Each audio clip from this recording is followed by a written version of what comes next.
Good evening, one and all. Live chat 128 here on Brooks's Bass Corner, coming to you live from London town here in the UK. Hope you're all safe and well. Hope you've had a good week. Hope your bass playing's going absolutely fabulously. So here we are, Tuesday night. It's 8 o'clock, isn't it? It's bass time. Bass chat. If you're new to the channel, you've never been on a live chat before, not been here on Brooks's Bass Corner either, you're very welcome. We're talking bass guitars, bass amps, bass effects, great bass players, bass accessories. You want to talk about albums with great bass playing on, be my guest. That's what we're here for. I'm just seeing emails popping in, so just bear with me. That's all good. So we'll have some people here coming for some bass chat this evening, so looking forward to seeing a few regulars and maybe some new people too. But I hope you're doing well. If you've been out gigging in the past week, I hope it's all gone very well for you. First announcement, actually, literally in the last 5 minutes. So I'm just getting all my Windows and StreamYard and email and everything all ready for the live chat. And I go to the front page on my channel here on YouTube, and there's a new feature. We like new features here on Brooks's Bass Corner. So there is now a facility called Hype. It's not available everywhere in the world, but I've just seen in the YouTube, what's that come under? It's coming under the YouTube, what's that called? Partner program, audience assistance. So there's a new feature called Hype. So basically, if I put a video out, or any creator puts a video out, for 7 days after that video comes out, you guys, the audience, the people out there who watch videos here on YouTube, and I do as well, there's a facility called Hype.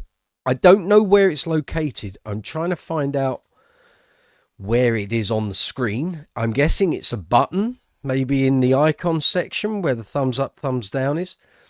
And basically it allows you to push the creator's videos out to a wider audience. So basically, if you think a video here on Brooks's Bass Corner that I've released in the last 7 days, maybe the live chat from yesterday when we were doing the Workbench setups, or maybe the gig vlog number 10 that went out on Friday, or any of the shorts, there's a facility called Hype.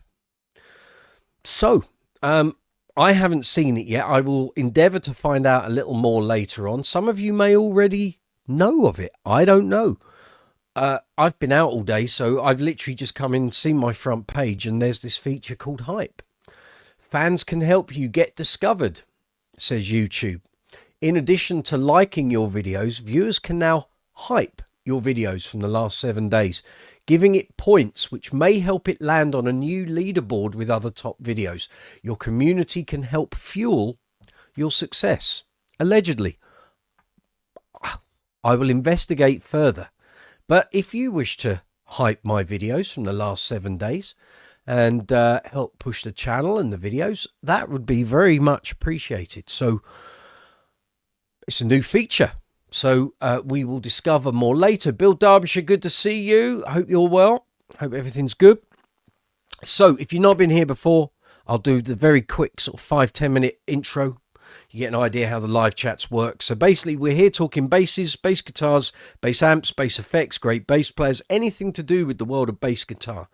If you see this in the YouTube feed, the Facebook feed, the Instagram feed, and it says bass, and you think it says bass regarding fishing, it's not. We talk bass guitars. We don't talk bass fish. All right. You're in the wrong place for that. So if you want to talk bass, you're in the right place. So obviously this is the video window. If you're on the mobile app, the live chat section of this is directly below. If you're on the desktop, it's that way. Okay. So you'll see a column on the right hand side of the screen, or below the video if you're on the mobile app. All the live chat goes on in there. At the bottom of the live chat window, you'll see a box that says chat or comment or post. Put your cursor, your insertion point in there, type your question and comment, press send, and it'll appear here in the chat window. From there, I can then react to it. If you're asking a question and I don't know the answer, I can open it up to the rest of the fabulous community that we have here on Brooks's Bass Corner, who attend the live chats pretty much every week. I have to say, I'm very blown away by the increased support over the last couple of months, so thank you very much. So that's how that works. Next to the comment box, you're going to see an emoji icon. So feel free to absolutely destroy that and add as many emojis to the live chat as you wish. It helps to promote the video within the YouTube algorithm. Next to that, you're going to see a dollar symbol in a rectangle, and that's called Super Chat. That allows you to make financial donations to the channel if you wish to do so. You don't have to. Watching the videos here on Brooks's Bass Corner is free, but we're a monetized channel. So if you want to help me, help the channel, help the video, pays for everything that makes this channel run. Without it, we wouldn't have StreamYard, which is what we're broadcasting on. It allows you to find people to come in and join the live chat. And if you wish to do so, you'll see there's a banner at the top of the screen says come and join in live. You can do that. You want to join me here by video or audio, it's up to you. If you're a bit shy and don't want to appear on screen, you can just do it with your voice. It's all good. There's an email running in the ticker at the top of the screen. You'll see the email address there, brooksyspacecorner@gmail.com. Send me an email. It'll appear here on the right hand side of my screen. If I get an email from you, I can then send you an invite. You click on the invite and you come through live. It's as simple as that. And you can talk bass. If you want to talk to me or the other guys and girls that we have here on the live chat, you can do that. That's how it works. Underneath the video, you're going to see a row of icons. There's a thumbs up and a thumbs down. Please give the video a thumbs up. It's the most important thing you can do. It costs you nothing to do it. It's literally a mouse click. That's it. Or if you're on a mobile phone, tap the thumbs up. Now, I know my mum has an issue with this, as do other people. They say, we watch your live chat on mobile devices. Can't see where the thumbs up and thumbs down and all the other icons are. On the mobile app, you've got the live chat window directly below the video window. You'll see there's like a scroll line, a push line. If you pull that line down, the live chat with all the questions and comments comes down the screen, and that then displays the thumbs up, the thumbs down, the share icon, the super thanks icon, all the other icons that are related to watching videos on YouTube. Then when you want to bring the live chat back up, put your finger at the bottom of the screen and pull it upwards, and then the live chat text reappears. That's how that works. But if you can give the video a thumbs up, I'd really appreciate it. That's what pushes the video within the YouTube algorithm, which then pumps the video out to more and more bass players around the world. Then we get more bass players coming into the live chat, and we have better discussions, better live chats, more information, more expertise, and that's what we're after. If you're going to give the video a thumbs down, then please leave a comment in the comments section so that I can get an idea what you don't enjoy, what isn't working for you. It's the only way I can make the videos better. Next to that, you see the share icon, so you can share this video out to social media, email, and websites. We're broadcasting on YouTube, Facebook, and Instagram tonight. I'm on the StreamYard platform, of course, but that broadcasts out to the 3 different social media platforms. Then you'll find the super thanks icon in the row of icons. So super thanks is exactly the same as super chat. Super chat is called super chat because it's used in the live chats. Super thanks exists on every single video. It's a dollar symbol within a love heart. So if you've watched one of the videos, you want to thank me for the video, find some information that you find useful, educational, or just you think, actually, that helps me out with my bass playing, you can donate to the channel. Small amounts, large amounts, medium amounts, entirely up to you. You don't have to. The videos are free to watch, but if you want to help me, help the channel, help the videos, use super thanks or super chat, and that's fabulous. Underneath the icons, maybe the hype icon will be there. I don't know. In fact, you know what? I'm going to quickly just check other people's videos here on YouTube and see if I can see this hype option.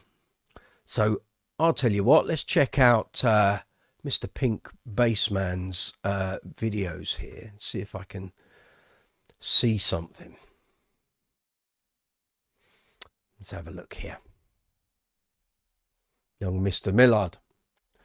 Right, Pink Bassman. Here he is. Is that him? Might not be. No, it probably isn't.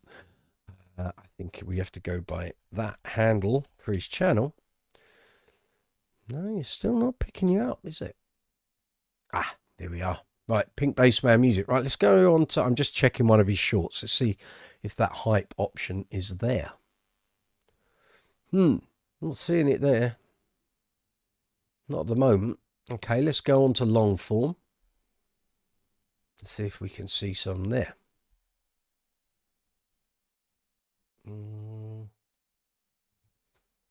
Right, long form videos. Hype option. Is it there? Ah, it's got to be in the last 7 days, of course. You idiot, Mike. Let's just check. Oh dear. No, that's not. That's 4 weeks ago. He hasn't got any recent. Long form videos. So let's just find something else here. Okay, let's have a look there.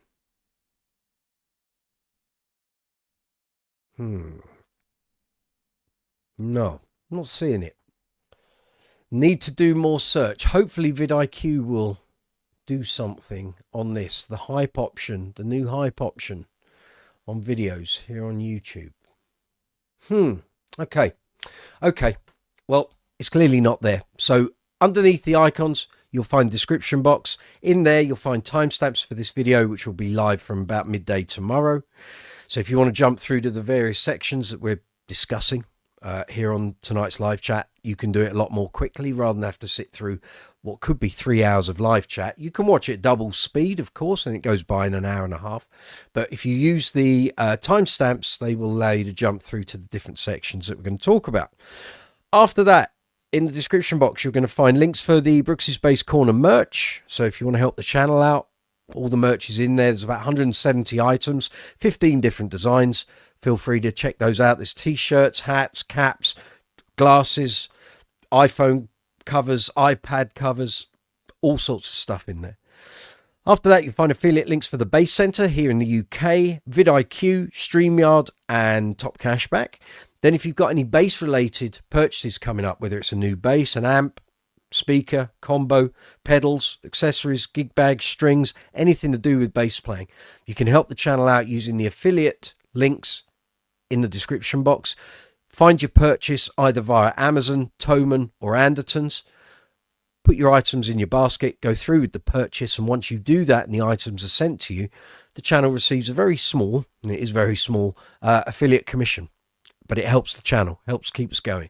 And then after that, in the description box, you will find social media links, and you'll find some Facebook, Instagram, Reddit, Quora, Discord, TikTok, and Be Real.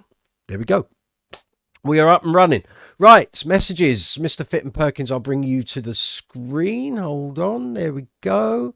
Put my headphones on. It'd be a good idea. Lauren, good to see you. Lee Bolton, evening boss. How about a quick update on last week's? Yes, well, he came on to my live chat yesterday as well. Indeed, yes. So clearly there's a team of them. They're setting up different profiles. If YouTube closed them down, they're just setting up another profile. They can keep coming on and I'll keep reporting them. Doesn't matter. As soon as I block them from the channel, you don't see any of it anyway. So suits me fine. But thank you very much for raising that. We will stay on top of the knob ends. That's all good. There we are. So how are you, young man? All right?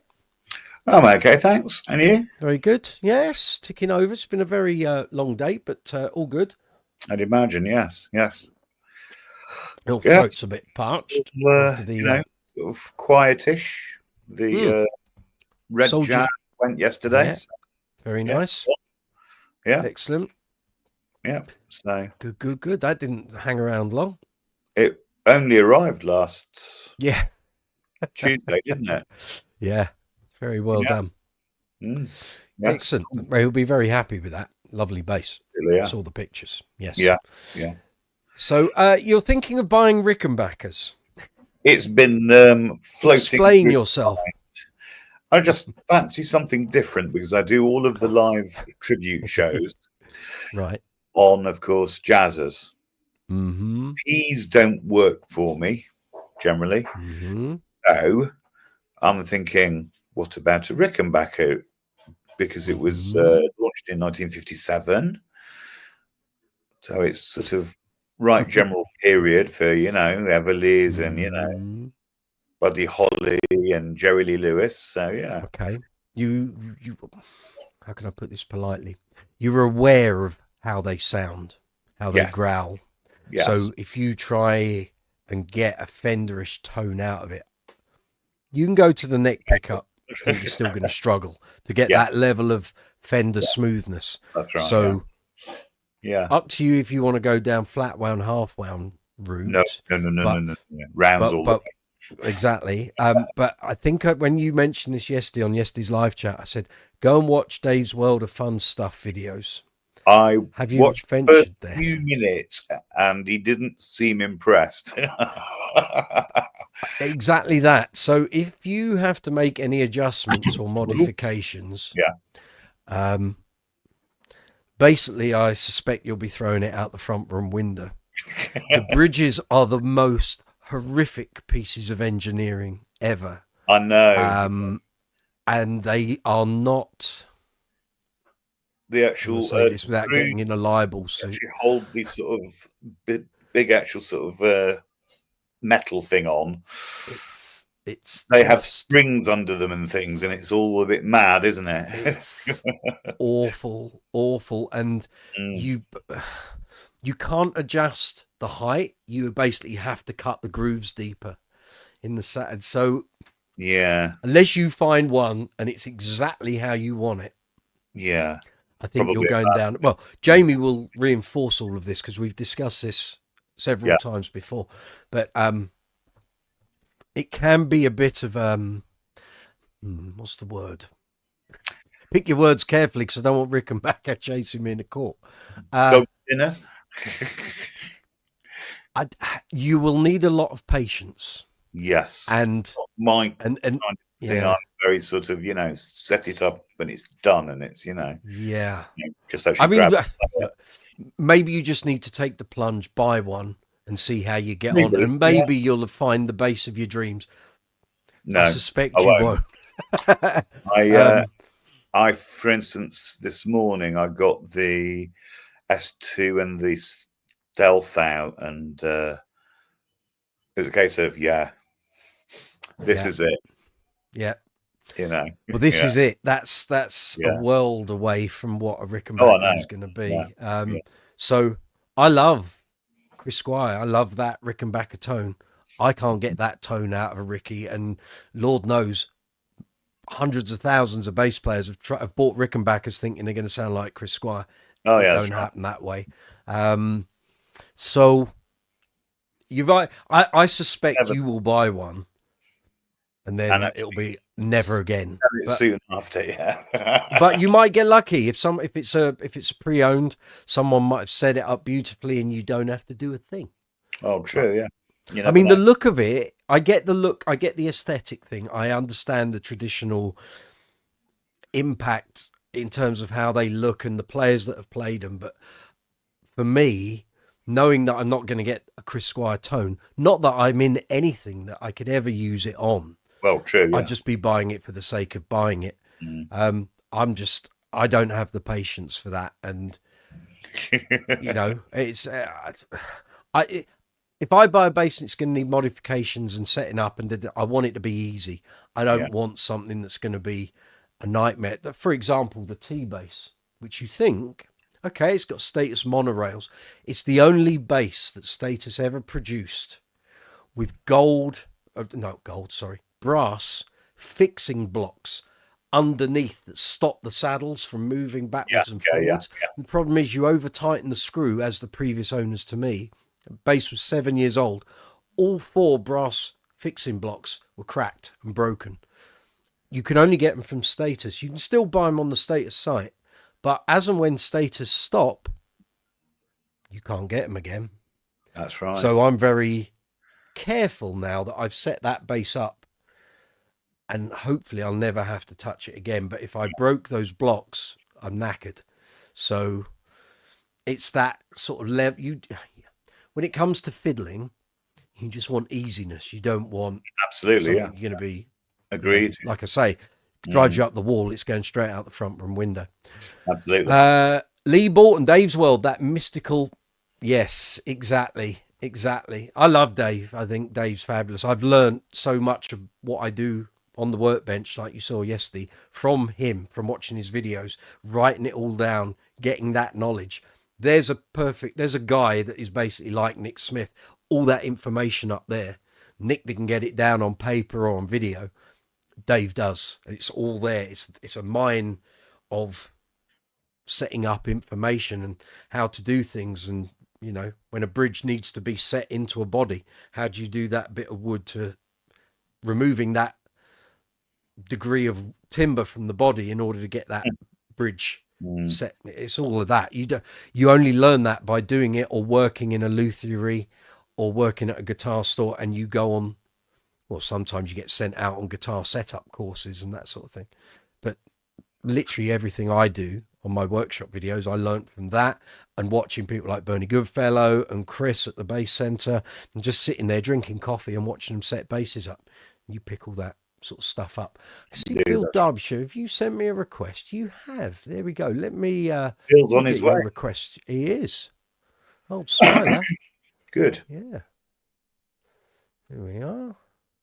Lovely to see. On its way to you, Bill. There we go. So, yes, thank you for joining me yesterday on the Workbench live chat. So, for those coming in didn't know, we did an impromptu live chat yesterday. We did 4 hours, setting 2 basses up on my Workbench. So, it was good. I enjoyed it. It's good fun. It was all right. Thank you for all the input and the banter. Lauren, what happened to the English brand Chowney? Does it still exist? I think so. They had a period of being very popular with their Scott, I can't remember his surname. Scott Whitley from Thank you. area, yeah. And he was in Big Country for a while. Yes, that's right. Yeah. And they were sold quite frequently through Bass Direct. Well, their website's still there, Lauren. In actual fact, he started off those short scales as his own thing. And then after we'd done about 2 batches, Chowney bought him out. And suddenly they became not a bass at about £500. It became a bass at an actual £1,000. It sort of doubled overnight. Right. Okay. I know we had a couple for review at the mag, but they didn't come to me. They went to someone else. So yeah, can't say I've ever played one. The site is there. It's still existing. See the contact details. There's no news section, so they're selling bass effects as well now by all accounts. And they are in, where's that? Bristol. Bristol way. Near Avonmouth. So yeah. I think Bill's there. The young Bill. There we go. Hello, young Bill. How are we doing? Good evening. How are we? There we go. Good evening, Bill. How are you? Yeah, good. Good. I'm very well. Very well indeed. Excellent.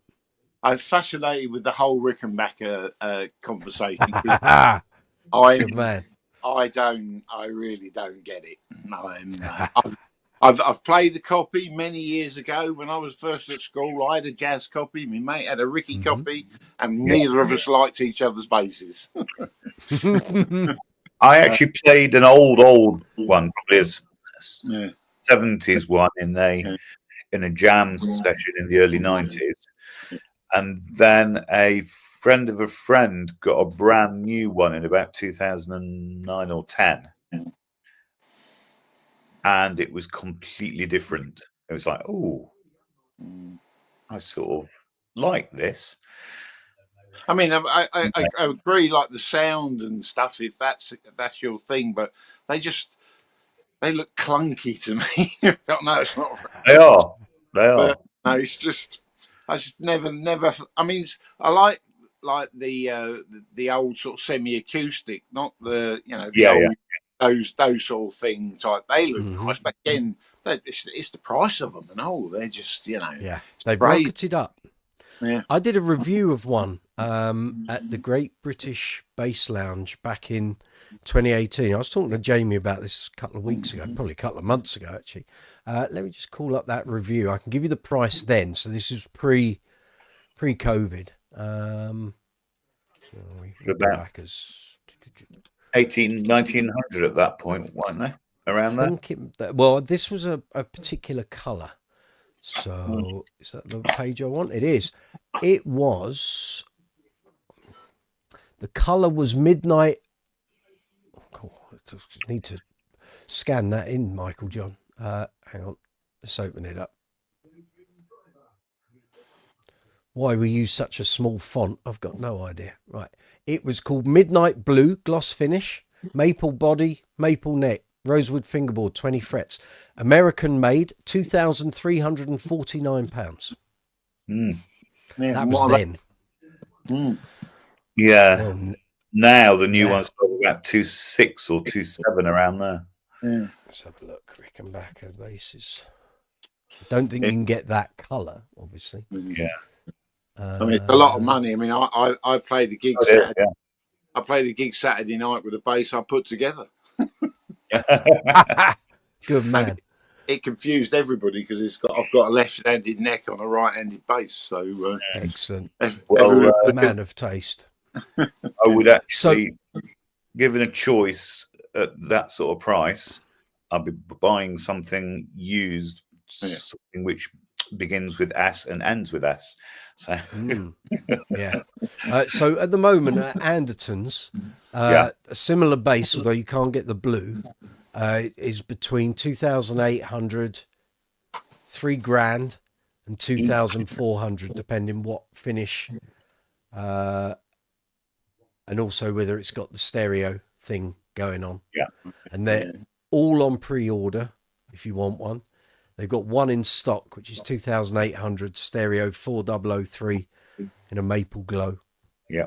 So prices have gone up, but that's 7 years ago, so that's probably to be expected. It's not changed that much. I think it's when they do specific runs, when they do custom runs.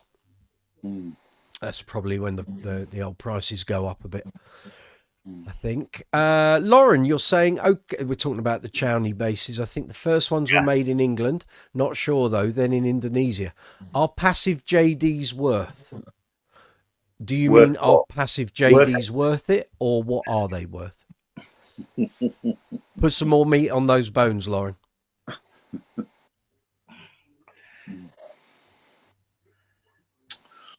We don't know. We don't know yet. Okay, he'll come and tell us in a minute. What did you think of the Jaydee yesterday, Rich? Sounded good, didn't it? Once we got it up and running. Yeah. Got it up and firing. Yeah. So, in actual fact, I was most impressed by your black precision key. Yeah. Sounds awesome. So we did this yesterday. So the video's up. Anyone wants to watch it, I'll put a link in. We want that. We just want Oliver has arrived, apparently. Say again? Oliver has arrived. Oh, yes. Ah, good man. So this is the live chat from yesterday. If people want to see it, check it out. So we spent 2 hours doing a precision, 2 hours doing the Jaydee. And young Ollie has seen the light. He's moved over to 4000s. I'll have you know. So, yeah, we did this yesterday. Came out very nice. Thinking that the gloss coat could be a nitro polyester hybrid, because we've got some misting going on and some sections where no matter how much wax or polishing I did, it's still worn a little. But it's all good. And it plays great, sounds great. Lovely and glossy on the side now, since you won't be able to see it, but very, very nice. Came up great. And demo and review coming up soon, very soon. Get cracking on all these over the next couple of weeks. Oh, there we go. Very good. Precision, I will grab that. I think it's the pickup you're taken with, isn't it?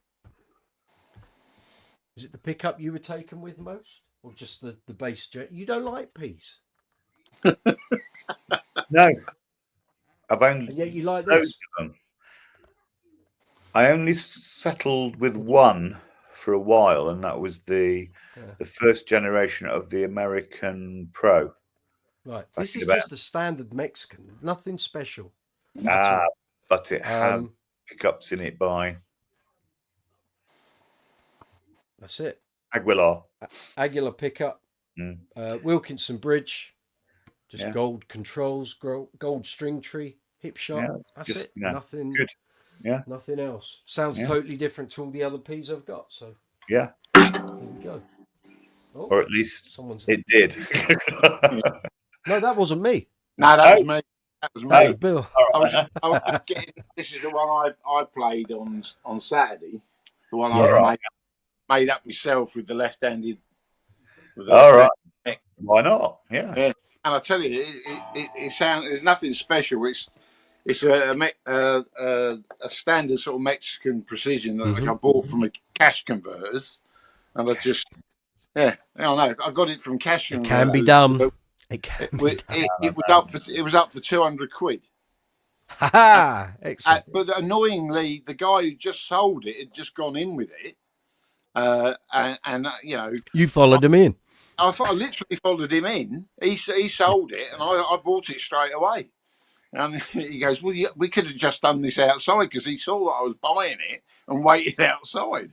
But I just happened to be passing, saw this sort of guy go. He didn't even have it in a case. It just had a rosewood neck, and he just walked in with it. It's not nicked, is it? I don't know. Is it in a bin bag? I don't. That's up to them to do the checks. But then, as I say, I changed the neck, put the left-handed one on it. Yeah.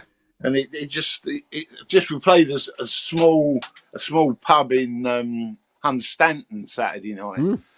Oh, okay. So, 9:30 till 1 o'clock in the morning. Oh, I know. And I live in Melbourne, so it's an hour and a half drive. Plus, well, I know Hunstanton very well because I play at the Princess Theatre with the ABBA tribute. Yeah. Plus, it's a lovely drive, that. I don't drive. Oh dear. So my good lady wife drove me there, sat and listened to my noodling, and then drove me back. And then we just sit on the back seat and give her a private performance. And then we were up again on the Sunday. We had to go to Downham Market for an air ambulance charity thing. Crikey! In the afternoon. The miles in. Yeah, that was great. The miles in. It was a good giggle. Good giggle. You'd be surprised the basses I've had out of cash converters. When I was going through my Lodestone phase in about 2012, 2013, I got now the Sunburst one came off eBay, but I got a Chignal blue one for 229 quid, I think, maybe, and I got a red 5-string with the poplar top. So cherry red gloss over a poplar top. And I think that was 300. So bargains can be had. You just got to watch, and it's a pain in the backside scrolling through Cash Converter's website. But occasionally things do come up on there. Jamie Miller, passive JDs are well worth it. He's not going to say anything else, is he? Ollie, should have switched to 4000 years ago. I've been telling you. Wouldn't have it. You guys wouldn't have it. 3090s all the way. Listen to us, old timers. We've been there. We were there when Mark was using 3090s, and everyone wanted to play like Mark King, and everyone strung their basses up with 3090s, and they went out and did pub gigs, and everyone in the band went, "There's no bass. Get some bigger strings." So you do, and you did. And 3090s are great if you're recording stuff or you're frimmicking about at home, but they do not cut it live in a band, doing covers or doing original material, unless your band is a level 42 tribute band. It doesn't work. It doesn't. There's no bottom end. Fancy say again. Piccolo bass. Well, they're just the strings are too small. They die very quick, and they break a lot easier because they're small, you know. And like I say, they're great strings if you're frimmicking around at home. You're trying to get all your slap chops and everything together. But when it comes to going out and playing with a band, as Ollie's probably found, 4000s or Rich does a 4095 set. That's right. That's going to give you more meat. Even it's more meat on the D and G strings. So when you play those, there's actually a note rather than it going ding, ding, that's no note. That's just a percussive sound. I actually It's just will the way it say is. I do still use 3090s on 2 of them. Right. And what But do you use those basses for? S2 Classic plays high-tech sort of trio jobs, and Right.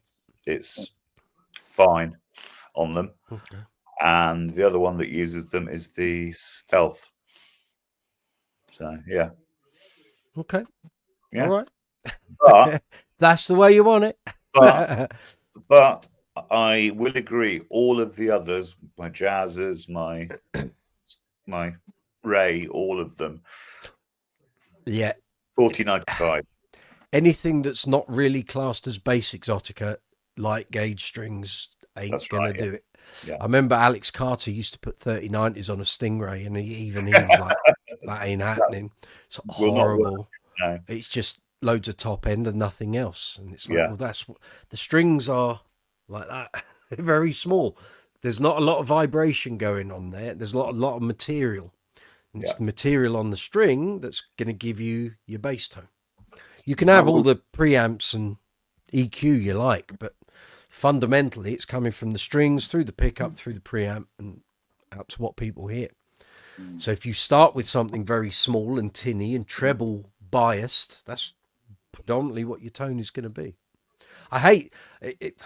I don't want to sound like a Noel. This is just from years of finding this out for yourself. You get your feet wet and you try them because you think these are the strings I want to use and they're great and Mark King loves them and they're really bendy and I can do all this fast stuff. But you suddenly get into a pub gig, you know, Kings of Leon, all your rock stuff, all your pub favourites, a bit of Oasis on 3090s. I bet that's going to sound nice. But yeah, not for me. Not for me. I did it once. I literally did one gig and it was like, they're coming off. That's not going any further. Electric Low End, greetings from Finland. You were on live chat last week, and just as you joined, we had the dickhead that was trying to imitate YouTube, and I didn't get to say hello to you. I saw your message when I was going back through the timestamps the day after, so I wasn't being rude last week. We just ended up in a situation that snowballed, so I didn't get to say hello to you. So I'll say it today. Hello, Electric Low End.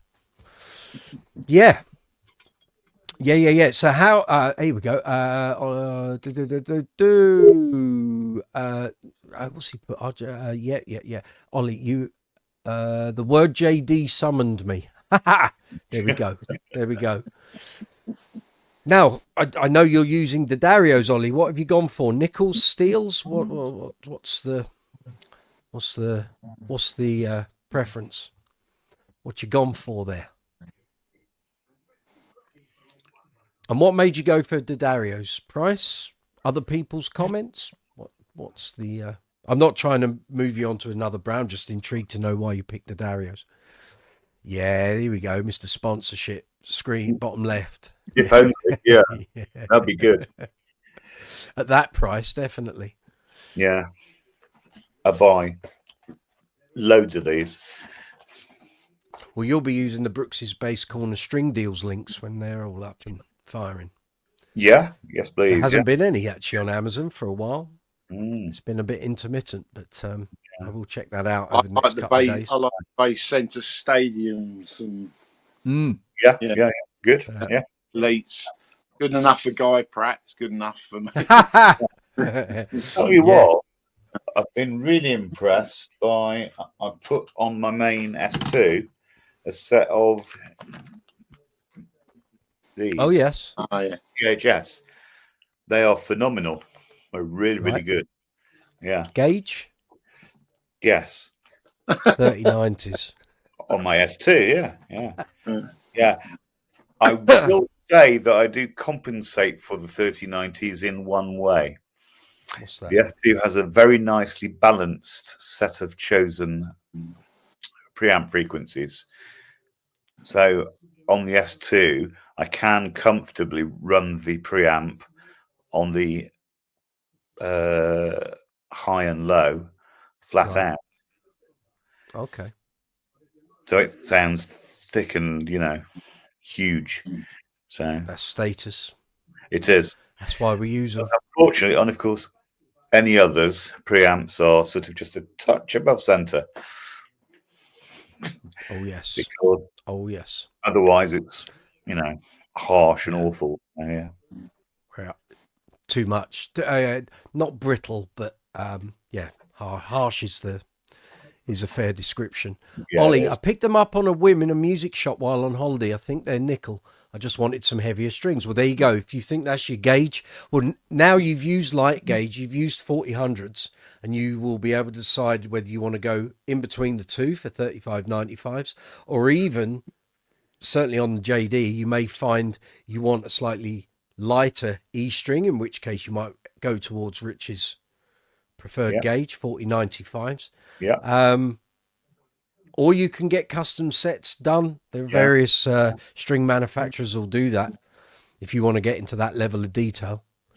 I know on my Spectres I have a heavier top and a lighter bottom because I found if you go 4000s, they're too rubbery, too sort of flimsy. Yeah. And if you go for 4505s, the low end is just those strings are too big for me anyway. And I found every time I was bend the string would fly off the top of the fingerboard, which wasn't really my cup of tea. But at least you've done that now, so you'll know. Go on. Right. I actually did buy for the jazz, which of course went yesterday. I bought a set of these. Yeah. Ernie Balls 42A100. So, you know. That'll work nicely on a jazz. Yeah. Very good, very good. Dawson, hey guys, got some new audio gear, going to experiment. Bear with me for a bit. We'll bear with you as long as you like, Dawson, no problem. Ollie, I only went with the Darius because they didn't have rotor sounds. Well, there we go. Well, now you'll use those Darios, make your mind up, and then try rotor sounds and other brands, see what you like, and if you've found your gauge that works for you best on that bass, happy days. Now you got to do is just find the manufacturer that has the string sound you want. You've done half the work if you're happy with 4000, so good stuff. Electric low end. Ernie Ball strings are your go-to, but I use whatever is available, but finding it hard to find strings for 6-string bass that I'd like. Okay. Again, you can go to certain string manufacturers and they will make you up custom sets. There's a company here in the UK called New Tone Strings, and they do custom sets. You tell them the gauge, they make them up and send it to you. You pay for them, of course, but you might want to give them a call if you can't get the gauges you want. Ollie, heavier all the way now. Whoa, get you, change your tune. No way I'm going back. Like I say, you may find having the lighter strings when you're woodshedding and practicing at home and working on technique and getting your speed and your chops and all that together, you may find you go back to a lighter gauge. But I can guarantee when you then get out playing with a band, drums, guitars, singers wailing away, 4000s is a good mix between having the twanginess and the bendability without going for washing line size strings, you know.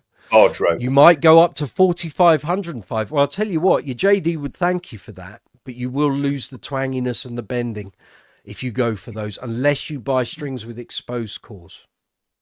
So that's, again, that's where the whole PSD thing comes into its own. Rotor Sounds still do a PSD string. I don't know if Bass Direct, I know they're doing the Labella Super Steps, which have got the exposed core. I don't think they're doing strings at that gauge, though. But you can ask. Again, if you were ordering in bulk, you might be able to do a private order. Dawson, there's two kinds of Rickenbackers, Paul McCartney, 80s Disco, and Lemmy. Oh, no, sir. There's many more. Geddy Lee. Yeah. Geddy Lee. I'll take your Squires. Chris Squire and a million others. So there's a lot of Rickenbacker players out there. Don't worry about that. Not us, though. No. It's purely jazz. Yeah. If I was in a band where it would make sense to have one, either for the look or the tone, and I could put up with the setting up grief and everything else, then fine. I know Chris Childs has got one and he swore by his, but I remember saying, there's no way I'm putting that on a workbench. I'll still be there 10 hours later and my hands will be wrecked to bits and I'll be screaming at it. So it's not going to happen. It's not happening. So, at all. Rich, are you going to try? Are you going to go and try some, or? I'm going to go and try a couple. Yeah, but with sort of hands in, of course, pockets. You know what you could do is, and this is just offering up. Randy Meisner from the Eagles. I don't know what model Rickenbacker he used to have, but it's quite different to the clanky Rickenbacker that we associate. You may well be able to get more of a Fender-like tone from that particular model. Yeah. So I don't know if you want to do a bit of research and find out what he was using, because there are some older, slightly not more refined, less clanky options. So Clanky sounds good. well, it can in the right place, but I'm just thinking in your 50s, 60s kind of tributey thing. Yeah, that's right. Yeah, you might stand out like a sore thumb. You might sound like Lemmy playing the Everly Brothers, which ain't really. I think that would quite happen, you know. All the old dears will be like, yeah, and that's not a good sign. You don't want that, and you don't want to go down flat and halfway en route. So, no, good point. So I guess you just have to weigh all these things up and then think, is this just something that's not going to happen? Alternatively, I think so, yeah. Get a Rickenbacker and put whatever pickup you want in it and whatever circuit you want. You got idea, the look. Got the look, then you can. Yeah. Or you could go for the Kip Winger Spectre Rickenbacker. Oh, those ones, styling. If well, again, that'll have the P. It'll have an EMGP there. Didn't Geddy Lee, I read years ago, didn't Geddy Lee put like jazz pickups on his Rickenbacker? Or something? He's done all sorts. Yeah. I mean, I've got the Geddy Lee book of bass there, but didn't he saw one into a into a teardrop shape as well? Highly likely. Yeah. When you've got that money. Well, yeah. Now, another quick aside. I've probably got, coming in on a trade or sort of trade in sort of thing, a Fender Meteor or which was look interesting. Sort of odd shaped sort of successor to the Dimension. Yeah, I think it'll go great with your heavy metal glam rock outfit you're putting together.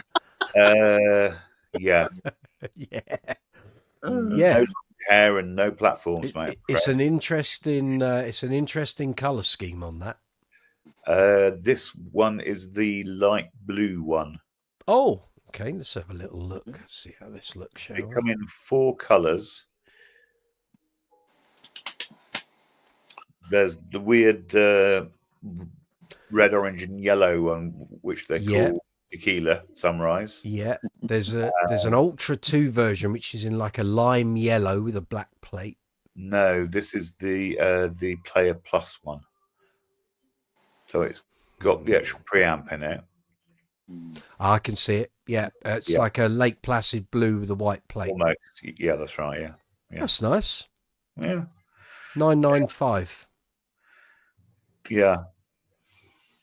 I had a Mexican Dimension, because you mentioned the Dimension. They're very nice. I had one of them. I had one absolutely phenomenal. Yeah. So loud. Yeah, they were great. That was. Yes. Brilliant bass. Yeah. Yeah. I don't know why I sold it, to be honest. Can't really get that. I had one for about 8 years or more. No, actually, let me think. 3, 4, 5, probably about 7 years. And I had the American Elite one, and it was absolutely phenomenal. It was brilliant. And I only sold it because it was part of the trade-ins towards my big one, the King bass. So they don't make the Dimension anymore, do they? No, it's gone. Don't they? No, stopped. Gone. No. Totally gone. They deleted them in about 2017 because mine was one of the last ones, and Andertons had chopped it from over £2,000 to £999. Yeah, yeah, Nice look pickup. yeah. I'm just having a quick scoot through the Fender current ranges. The Geddy Lee still there, probably the most bought. That and the Marcus Miller would be the two biggest selling Fender signature basses. Easily, yeah, yeah. I also had a Mexican Roger Waters Precision. Right, yeah. They were great. Yeah, they were really good.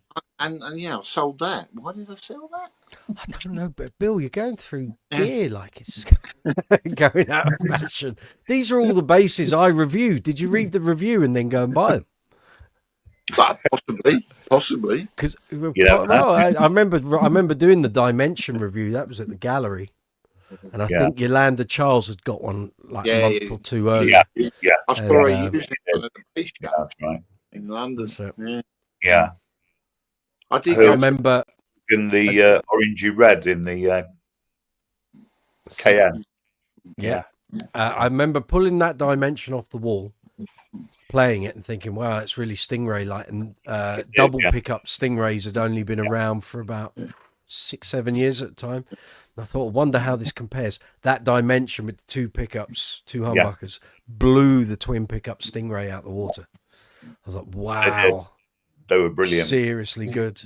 But again, as soon as Fender do something like that and you think, oh, they've got something new that's really good, suddenly everyone goes, yeah, but it's not Precision or a Jazz, is it? And it's like they can't win. Whichever way they go, if they just do Precisions and Jazzes, everyone says they're not being adventurous enough. You do something that's different, slightly left of field. Oh, it's not Precision or a Jazz. It's like... Crazy. Dawson, good point, mate. That's just the extreme spectrum of bass tone. We've probably moved on. I've missed the point there. Sorry. I think it's Dawson's talking about his comment about the yes. backers and there being two kinds. That's all right. So, any new purchases, Bill? No. Apart You're from slowing up, man. I know. Well, I'm sort of running out of room, really. I really am running. Tell me about it. Because obviously, some time ago, I went on a big. You'll move in here, mate. Spree. It's not unsimilar in here. No. But exactly. We can all do that, Yeah. And that's just this side. There's even more over that side. Yeah. Well, but you don't want to see all the gig bags directly behind me. Well, that's the strange thing. My good lady doesn't mind what basses I buy, but she absolutely gets fed up of all the cases and the gig bags. Yeah. It's like, can't you get them with it? I said, no, you're not going to pay that sort of money and say, I don't want the When case. you come to sell it, you need to have the thing to put it in. Exactly. But she's got two. I get it. She's got two favourite basses. One being the Status. She absolutely loves that one. Yeah. And the other one being that Marushchik with the oval pickup. All right, yeah. They're her two favourites. And funnily enough, I used the Marushchik on Sunday at this charity thing. And it was one of those settings where there was loads of bands. You got 45 minutes each. So it was quick changing all the time. So the band came off. I went on. I got two of those that you reviewed, those Trace Elliott 1x10 cabs. I got two of those. I didn't use the Trace head. I used an Ashdown Pi 240, that funny sounding Polish chap's amp. And I plugged it all in. And the guy came around with his little computer and to start playing. And he went, "Oh, thank God." I went, "What?" He goes, "Bass that sounds like a bass." So that bloke, I'd take all this out and that. It just sounded awful. I said, "You can't say that. That's not very nice." He went, "No." But he absolutely loved the sound of the Marushchik. And then halfway through our set, the actual front speakers cut out so the actual front of the audience at the front couldn't hear the vocals or anything, but everybody who was behind the stage said it sounded awesome because it was coming through the monitors. There you go. And two guys came up and said, "That is an awesome sounding bass." There you go. Yeah. They went, "Oh, your playing's not bad, but the bass yeah. Tone was great, but you sucked a big one. Yeah, you suck. Great, but you suck. Man. Yeah. So that's it. You see. Yeah. Gotta love those small traces. Yeah. Pokey. Yeah. You know, I'd still get people watch my demo and review videos, and they go, "Oh, it's not loud enough." No, it depends what you're applying it to. It depends the situation you're using it in. Yeah. No, I mean I used it the night before in the. They're perfect. It's perfect for like a pub gig and stuff like that. Yeah. And I've even used it at club gigs and stuff. Yeah. But I've found that using the Ashdown head instead of the actual trace head just gives it that little bit more, and you've got a bit more control with it, and the sound is really, really, perfectly workable. Yeah. There you go. I've said before, say it again. I used a trace with a EBS Neo 212 cab with a tweeter in. Outstanding. In fact, the first time I used it, I remember the drummer and guitarist in the band go, "Can you turn it down? It's way too loud." I said, "It's only on 3 out of 10. Yeah. They went, "It's so loud." I said, "But it's no louder than my regular stuff." They just said something about the tone. It's just like cutting through everything, and it's too much. I said, "Well, too loud, you're too old." I was right. But anyway, it worked, and we did a load of corporate events and weddings. And that little setup was great. Well, I've got a big, the Phil Jones 800 head with the 6x7 cab. Yeah. I think I've used it once. That's just sitting there. Because it's just, there's just no need to lug it out. No. That's it. Amplification is, I hate saying it. It's not that it's becoming a thing of the past. It's just there are cheaper and easier options now that we didn't have 10, 15, 20 years ago. In-ear monitors were not cheap. Pedal boards, preamp pedals weren't a thing. You didn't have all that. Dawson, can't do the audio today because my business partner is sick and I don't have the keys to the studio. But what is your opinion on Rode microphones? Very good. And the Rodecaster 2. I've heard good things.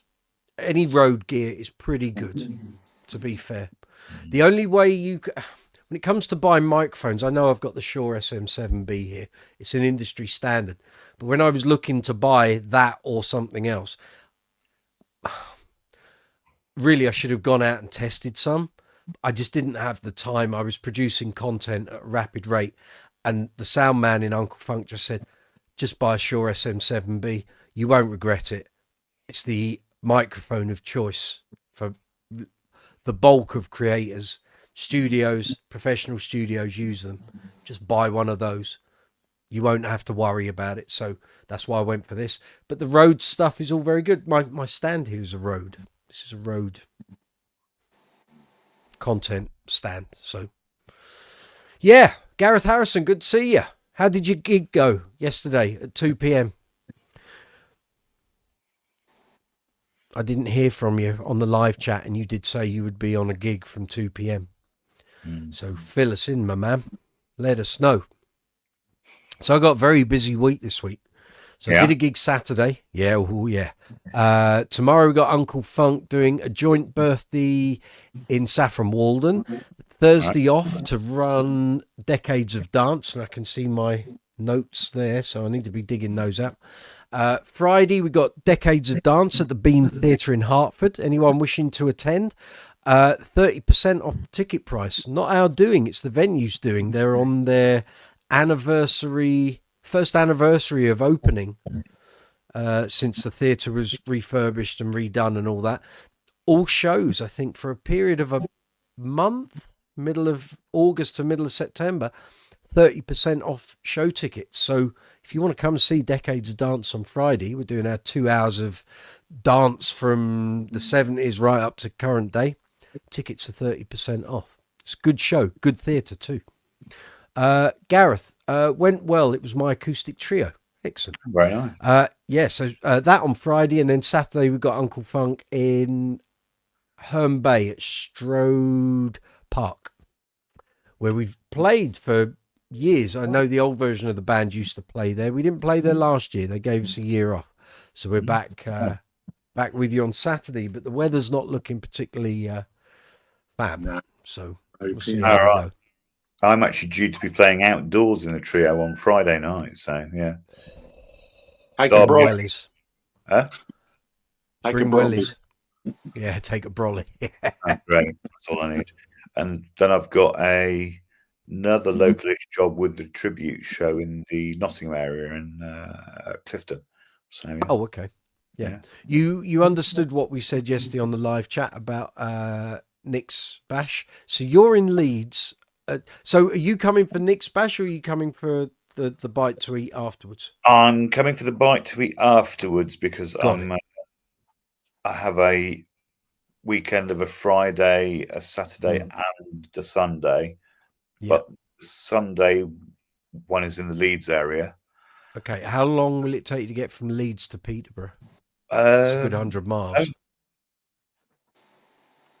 It's 100 miles from my house to Peterborough, and my house to Leeds is 210. Yeah. Well, so you're about 100 miles away.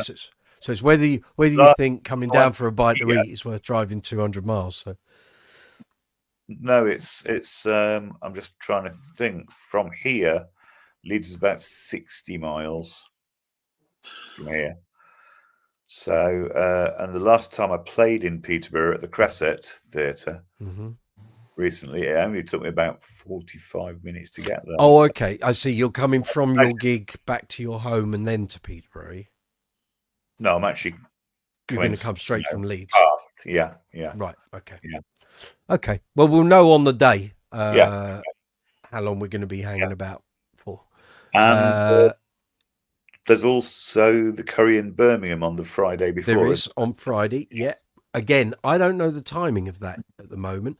Right. And I've said to Jamie, you want to do that pretty much as close to 6 o'clock as possible, so we've got time to go to where we're eating and to eat, and then get back to London, so I can drop him and his mate off to get the tube back into town, because we've also got a week of tube strikes going on, and at the moment we don't know if that's going to affect them and their ability to get around. It might be Jamie's all right, but we don't know. And be interesting. And where they're staying in town, it could be okay, because apparently the Elizabeth line is going to carry on running. But where I am out here, we're on the Metropolitan District and Central, and we don't know if that's going to be running on Friday, Saturday or Sunday. So all these factors will come into play next week once we know a little more. So we will keep you posted once we know. But I have said to him, you don't want the Friday curry with Jaydee, the guys from Jaydee, going too late, because I won't be able to get you back. So, you know, we've still got 100 miles to drive for me to get you to the tube so you can get back into town. Have you had, it's just if... Go on. Sorry. Have you had a chance to have a look at that bass that's up for raffle? Or have you had a chance? Yes. Yeah, lovely. Very nice. Very nice. The video of actually Dude. Dan. It. Sounds beautiful, doesn't it? Yeah. It looks very nice. Looks beautiful and all. Really very nice. Good. Yeah. I'll be buying my tickets next week. I bought one about 2 weeks back. Yeah. Okay. So, Michael Anthony, good to see you. Thank you for coming in on the live chat yesterday. Does Uncle Funk have some YouTube videos? Yes, sir. Let me just call up the YouTube channel and I will send you there. Hold on. And you can see loads of Uncle Funk stuff on my channel, on the gig vlogs, and on the Bass String Experiment series. There's loads of footage. Anyway, I can't have the audio on there because I'll get hit with copyright problems. Bear with me a minute.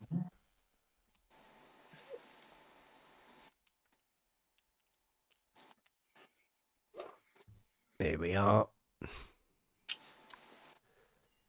That's the fella. Right. Copy. Yay, love me some funk. Says yes, quite right. There you go, Mike. Yeah. Link is there. Dawson, thank you. It's good to keep it simple. Absolutely. Rode mics you won't go wrong with. They're good. But really you want to, if you're going to be picky about your mic, you need to go to somewhere that has like a selection. You can test them out, see how they hear in your headphones. Especially if you're going to be laying down a couple of $100 or more. But as I said, this was a no-brainer because so many content creators use them. Yeah.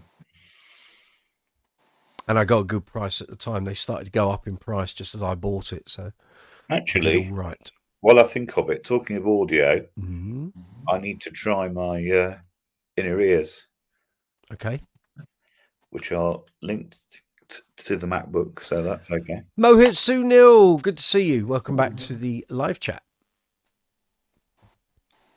Oh, by the way, Michael Anthony, if you're looking at the Uncle Funk stuff, if there's any footage in there from the previous incarnation of the band, it's a different band now, different band members. I was a dep in it for 3 years before the band changed, so you may well see some footage with me on there.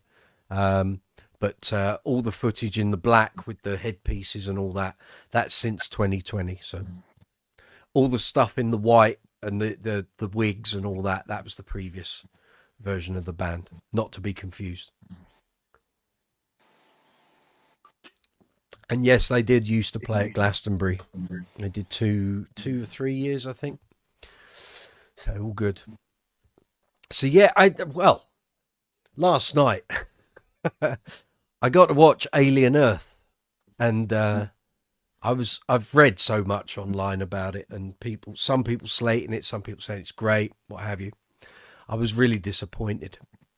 It's Disney have dumbed it down. It's way too childlike, as though you'd be sending kids, okay, synthetics and all that.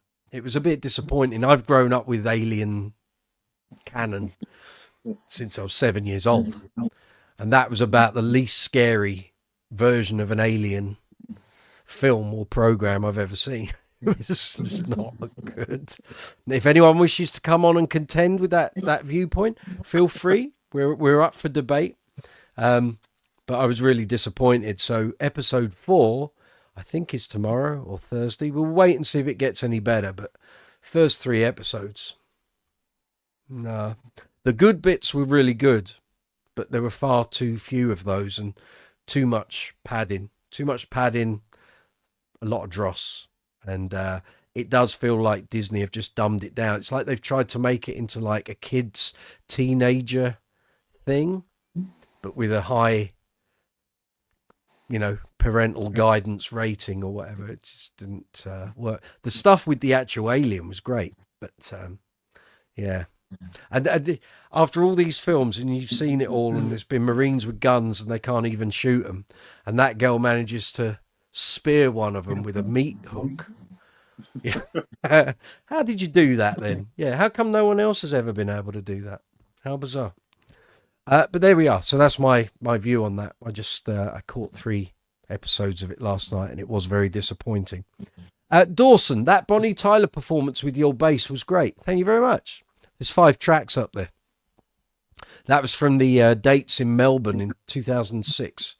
We were very lucky that both nights we were playing at a casino, and they had video screens either side of the stage, and they filmed us performing, and it was displayed on the screens, obviously. But our sound man was a clever chap, and he said to the guy doing the filming, "Let me just run a feed to the hard drive." Got DVD recordings of both nights. So, yeah. So that was that. So I actually have both gigs, but the clips that are here on the channel, I think I've only put like 5 tracks up there to see. It was to gauge how popular they would be, and they've never really taken off, so it's fine. And I have to split the copyright commission with Mrs. Tyler, even though she didn't write the songs. No, I have to split it with the songwriters, so it is what it is. But thank you anyway. I'm glad you enjoyed it. Michael Anthony, so I should look for Uncle Funk videos that are 3 years old and newer. Yes, anything from 2020 up to the present day, that's me. And there are some videos on there from 2018 at Cambridge Club with me in the white costume. So we just got to look for the red status empathy. No crazy hats. No, so the previous incarnation of the band had wigs, big afros. The newer version has the feathered headpieces. Think Brazilian Carnival. That's the inspiration for that, apparently. Gareth Harrison, that's what Disney do to everything. It is. Yeah, I like the Marvel stuff. It down. And yeah, the Star Wars sequels were good. Force Awakens I like. Last Jedi was took. That was just bad scripting. Yeah. Rise of Skywalker could have been great. It just became mad at the end. Yeah. You've got a horse running along the top of a Star Destroyer in outer space. How's that happen? That doesn't happen, does it? In the air, I think, but yeah. I think you'll find space is a vacuum, a horse running along a Star Destroyer.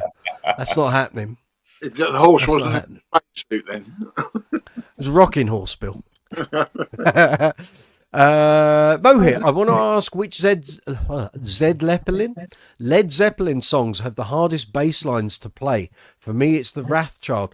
Guys, I'll leave that up to you. I'm not an expert on Led Zeppelin. No. Dawson, come back. Yeah, Dawson will know.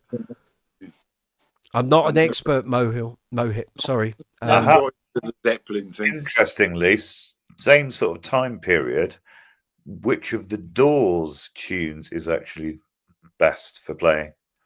The answer is none of them, because they didn't have a bass player. Correct. It's all on organ pedals. It was a little short. They used a bass player in the studio. Bass keyboard. Yeah. They were saving money. Michael Anthony, just saw an amazing movie with great music in it called Sinners. Okay, cool. Okay. James Eric War? No, it's War, isn't it? Waugh, War. Good evening, welcome. J. Luke, Disney went woke. I think they did with that. They did. Because actually, if you think, or from my opinion, having watched 3 episodes last night, all the best bits of those 3 episodes are in the trailers that are on YouTube and on the internet. Yep. The best bits are in the trailer. I could have saved 3 hours of my life and just watched the trailer. Well, I have done. And all the good bits that were in the first 3 episodes are in the trailer. Those are the trailers of the best bits from the first 3 episodes. There's nothing in the trailers that hasn't been already broadcast. So... yeah. Dawson, Led Zeppelin doesn't have Wrathchild as far as I know. Okay. I'll let you guys discuss that at length. Rock fan, good to see you. Hardest Queen song to play for a bass player. Live version of Staying Power, because the bass line is a keyboard part, not a bass part. Breakthrough, very repetitive, very synth based, very fast. Live recently I had to play Bring Back That Leroy Brown, which actually doesn't sound that difficult, but when you play it live with a drummer who thinks he's in a metal band, it was going along great guns, and I could barely keep up with the bugger, but we got there. But that was a little tricky. Dragon Attack? No, Dragon Attack's all right. That's a finger coordination thing, and once you get it, once you're into it, it never leaves you. I learned that in 1988. It's never left me. I just fall in and play that line. Some of the prog stuff from the first 2 or 3 albums, that's a bit tricky. So things like Good Old Fashioned Loverboy, which don't sound hard until you start breaking them to bits, and there are sections of that song that don't correlate with the rest of the song. It goes off on like weird chordal tangents. So like with that, I've done that with one of the tributes I played with twice, and both times there was a gap of like 18 months between me playing it the first time, playing it the second time. I had to relearn the whole thing. Couldn't keep it in my head, and it just goes off weird. Deacon's putting in some weird notes in there, and stuff from around that time. So Day at the Races, Night at the Opera. There's some real proper You know, he's considered those bass parts down to the last note. And they'd have arguments whether something was an F or an F sharp. And so it's all there. Trying to think what else tricky. There's nothing really in the hit set that is too bad. I know some people get really finger tied doing You're My Best Friend. Again, once you sit down and work it out, it's actually not that bad. Now I play it all the time. It's in there. It will never leave the brain. Trying to think what else. We Are the Champions is fine. Bow Rap. See, people go, oh no, Bow Rap's very. And it's not Easy. It's not hard. It's very easy. You just got as long as you're all on the same page. It's when you play with people and they've kind of made their own version up. That's where it goes all wrong. And then you have to rein them in and say, no, this is the way the original goes. That's how you play it. Trying to think what else.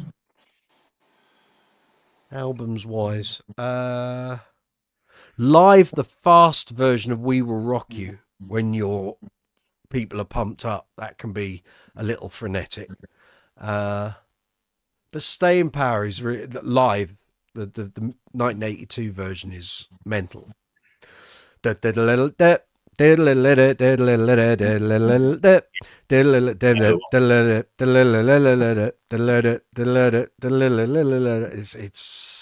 nuts. Neil Fairclough did a great version of it. Actually, I can find you the link at London Bass Show in 2016. Hang on.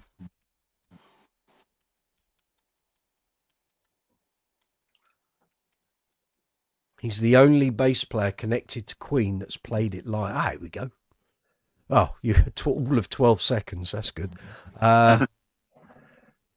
Someone's got a few parts there. Is that? Let me just bear with me a second, folks. That's okay. Oh, there's me being master of ceremonies. How about that? That's part. The messages quickly. Say again. Michael Anthony says, speaking of key bass parts, Gino Vinelli is mostly key bass, but Jimmy Haslip does the amazing bass solo in Brother to Brother. There you go. Here we go. I've got it. Ask and I will provide. So this is Neil Fairclough playing Staying Power at London Bass Show. Oh, I can put it on the screen. What am I doing? Bloody idiot, Mike. Just put it on the screen. Screen share. There we go. Neil Fairclough in it. Right, hold on. Let's whiz him back a bit. And he's got Andy Treacy from Faithless on drums too. Hopefully you'll be able to hear this. Or maybe not. I don't know. We'll see. We'll see. There we go. 73 jazz.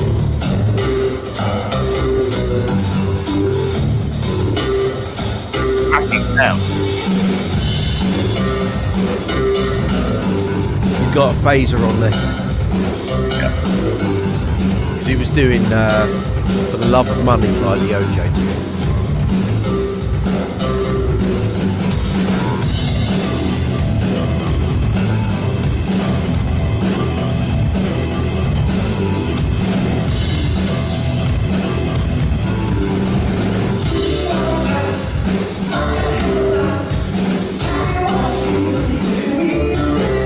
Not only is he doing a John Deacon bass line, he's trying to sing like Freddie.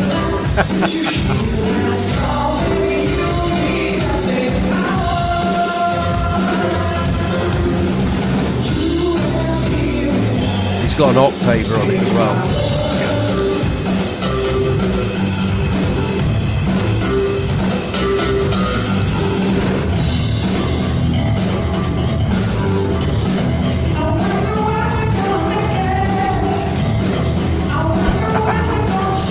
Bit off a bit more, he could chew that day.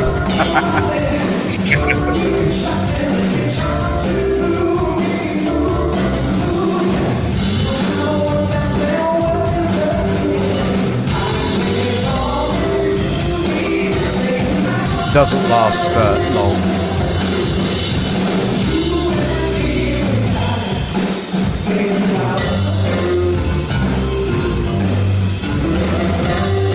typical 1982 disco funky synth bass.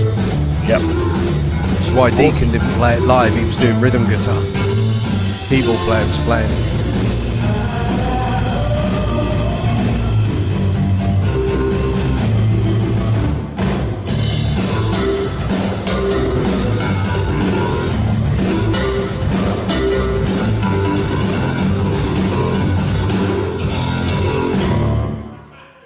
He's no slouch, is he? Pretty tidy. Earns his money good. then. Just a bit. He did that day. And I know when he came off, because I went, "You're all right." He said, "I'm sweating like a pig." He said, "He's roasting up here." And he said, yeah, playing in front of like 300 bass players and Queen fans. They're all sat there. He said, "The pressure isn't on, is it?" Bless him. Rock fan, good afternoon. You'd like to see me play live with Queen? What, the original, what, the proper Queen? Yeah, I'd love that. It's not going to happen though. The way it's going, I don't know they're going to get back out. They may.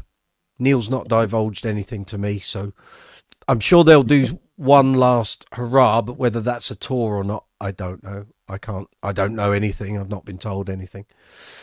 But I play with Queen tribute, so that's as close as I'm probably going to get, and that's fine. Gareth Harrison, Jerry Sheff played bass with the Doors on LA Woman. He was also Elvis's bassist. Yes, he was. That's right. That's right. Michael Anthony, speaking of key bass parts, Gino Vanelli is mostly key bass, but Jimmy Haslip does the amazing bass solo in Brother to Brother. Well done. Phil DeHove transcribed Brother to Brother for you and sent you a PDF. He's awesome. Phil plays bass. Exactly. The lovely Phil DeHove. Lovely YouTube channel. Rock fan, thank you for your time replying to my Queen question. Rock fan, you can throw as many Queen questions in here as you like. I will talk to the cows come home back Queen. So if you've got loads of questions that you want to talk about Queen bass parts, bass playing, anything, fire away, and I'll keep going all night. That's all good. What else we got here? That's fine. And Brooksy, you bad. Yeah, I'm all right. That wasn't me playing, Mike. That wasn't me playing. That was Neil Fairclough, the guy that plays bass for Queen, that was doing that. That wasn't me. Oh, unless you're referring to videos on the Uncle Funk channel, of course. Me with my alembic. Yeah. Yeah, with that, the stuff that looks like it's filmed in a theatre, that was a theatre. It was South Mill Arts Centre in Bishop Stortford. So while we were in lockdown, when we came into the autumn of 2020, we were allowed to go back out and do things for a little while. And we decided, well, we've been rehearsing for quite a while. And what we did was we filmed a show because Uncle Funk had a fan base. And because we knew we weren't going to get out to do any Christmas shows or anything, we did a performance and filmed it and then sold tickets for people to be able to buy it and watch it online over the Christmas holidays. So we basically, or some money ended up coming into the band, keeps all ticking over. I didn't get any of it. It went into the band pot to pay for the costumes and stuff. And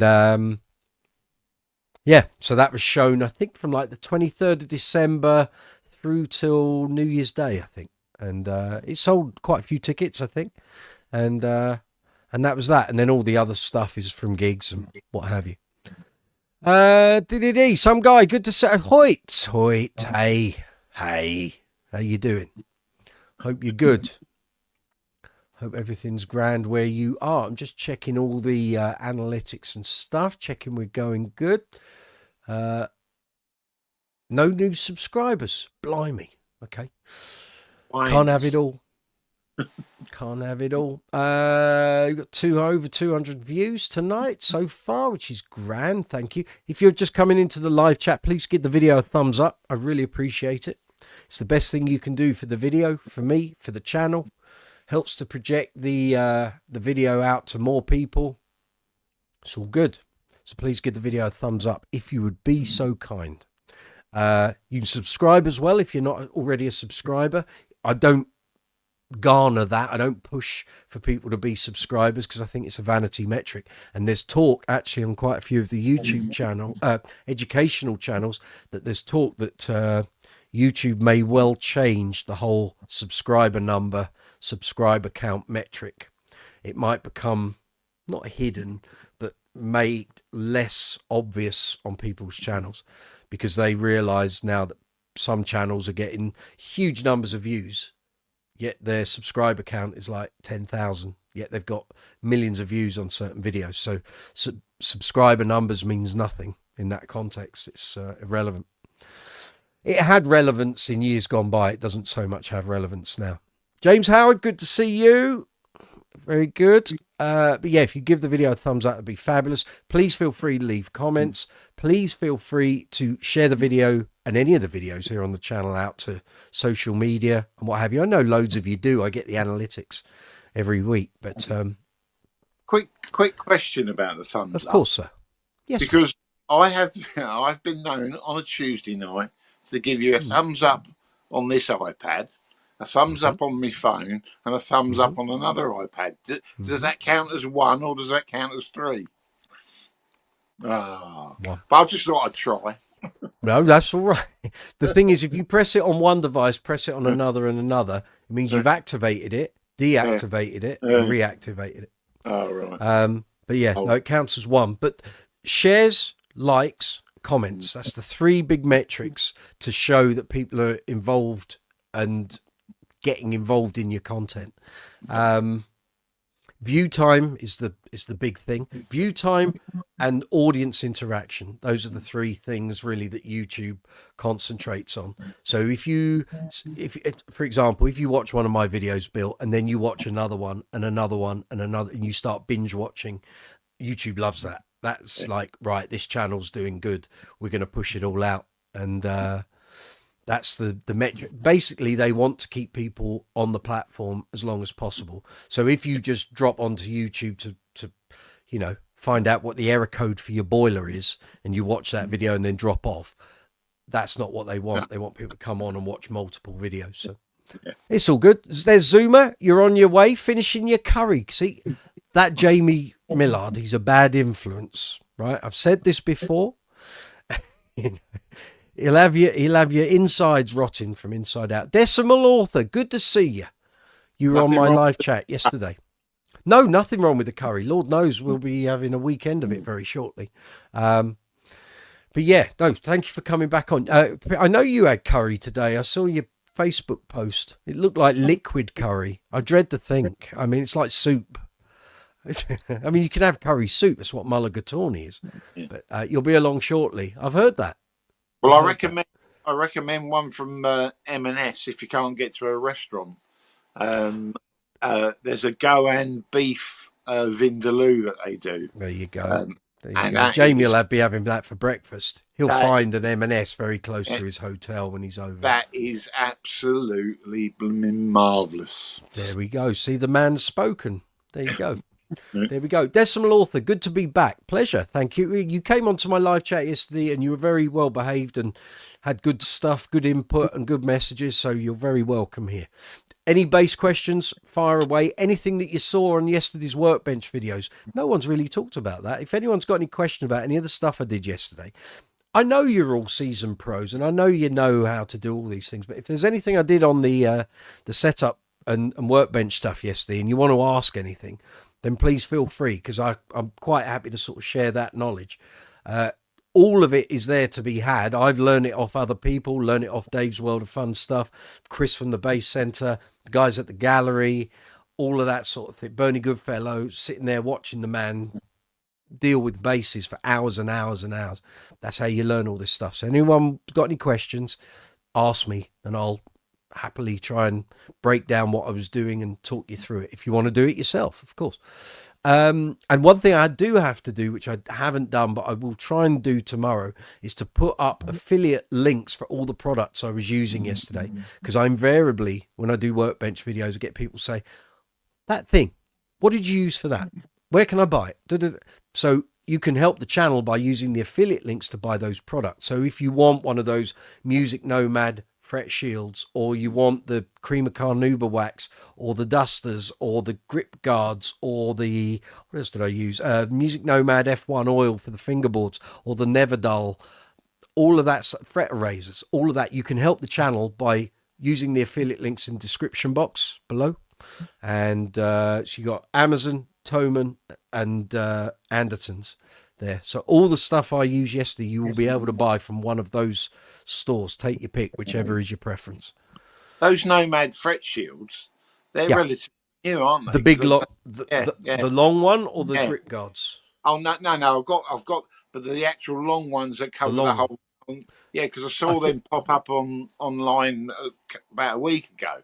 Yeah, I think they've been out for about 18 months. Oh right, yeah. So that one, I tried to buy it and I couldn't get one. The only place here in the UK I could get one was Amazon. When I tried to order it, it said, "Oh, that'll be about 6 months," and I was like, "What? You've got to be joking! I just want the thing to do." So I got in touch with the UK distributor. I didn't know this guy particularly, but I knew the company through magazine contact. And I just said, 6 months. He went, "No, leave it with me. I'll order you one up." I paid for that and a load of other bits and bobs.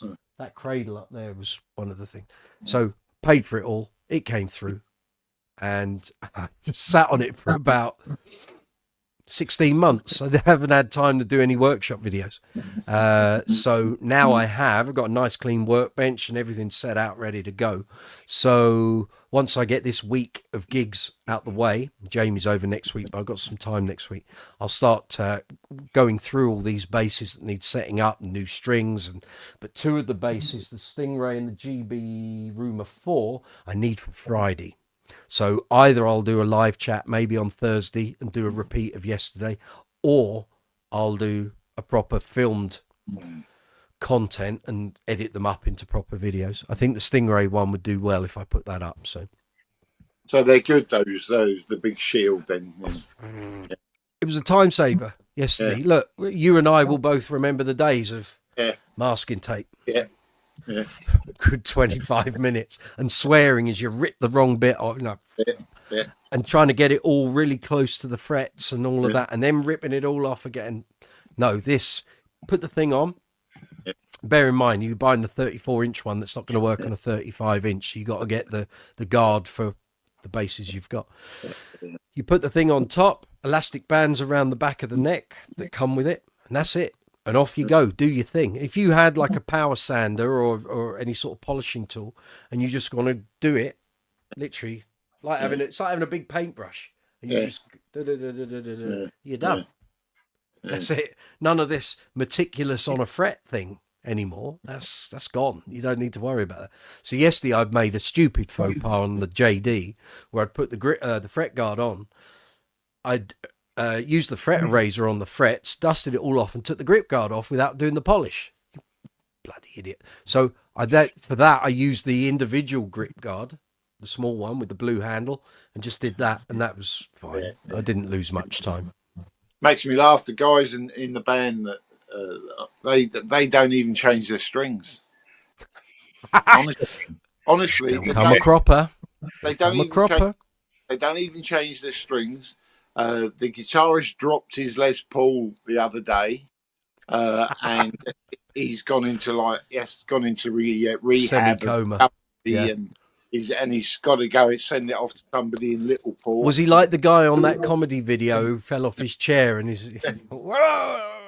But you should see their faces when I said, "Oh yeah, I had the neck off my my 64 custom shop." They're like, "You did what?" I said, that's like alchemy. They have no concept. You want to adjust the neck. You've got to take it off. And I ain't paying somebody else to do it. I'll do it myself. No, I used to look at all that stuff and go, how do you learn all that? How do they know all that? You just do it. Yeah. But you have to learn, and I learnt it from watching other people doing it. I've never worked in a luthier's. I've never worked in a guitar repair shop. I wouldn't know how to do any of that. But YouTube is the saving grace. So you can watch Stu Max people. You can watch Dave's World of Fun stuff. All the people that Roger Sadowski does a setting up video, and you can learn all of this stuff. And then it's a case of getting into your workshop. Just a small workbench, or you can do it on your kitchen worktop if your wife lets you. And you just do the small jobs. And as you gain confidence and practice and all of that, then you start to do the bigger jobs. But for me, Also- I won't go near the electronics because invariably you start getting involved in electronics, it opens up a can of worms where everything's gone wrong. And especially if it's a pre-owned instrument, someone else has been getting their fingers dirty in there. You don't know what people have done. And I've seen stuff at the bass center, like bits of gaffer tape with a cable on it, and half of it not wired up, and the pickup's not being right, and that's not working, and the pickups are out of phase, and one's gone microphonic, and it's just like, just don't let someone who knows that stuff deal with that. Also, once you've snapped a truss rod in the neck, you will never do it again. No. You learn, loosen it off first, and then start doing your quarter turns. And now that's that neck is stuck on the top of the door frame as you come into this music room. It's there to remind me. That's it. Don't do it again. Leave truss rods alone. No, truss rods are there to be adjusted, and they're there to keep your instruments performing well. And it's up to you as the owner to do your seasonal adjustments. You know, as I've said before, when we get into like the early part of spring, as we come out of winter, and as we go from autumn into winter, and the temperature's dropped and the air pressure has changed, in here, it's like a weird gremlin orchestra. All the basses start going ping, ping, ping, ping, ping, and it's the string tensions on the neck, and it's the wood moving. Yeah. And that's how it all works. And it's up to you then, if you're going to be using a particular bass and it's changed, you've got to do your adjustment, because you'll take that bass off the wall or out of the rack, you'll go to your gig, it's cold, and you'll get it out of the bag, and the strings will be right up against the frets because the truss rod's moved. And it's up to you to do the adjustment. No one's going to do it for you. So, but if you learn how to do all that stuff, you haven't got to pay someone else to do it. Yeah. I did offer to do their guitars for them, but they're still in rehab, recovering from that. Of course, yeah. Oh, they'll be morose. Gareth, my advice is don't be afraid to try and keep track of how many turns you make. If you don't like what you've done, you'll be able to reverse it. Yeah. Yes, although the only thing with that is with wood, sometimes you'll have to recompensate for what you've done and let it sit for 10, 15, 20 minutes, because wood has, by its very nature, sometimes those changes don't immediately take effect. And I've seen it on years ago on certain basses, and truss rods were very temperamental. And you can make an adjustment and you go, well, I've done it, but it doesn't look any different. And half an hour later, you'd hear something go clunk, and the wood would suddenly react to the truss rod adjustment, and then it was fine. It's what you wanted it to be.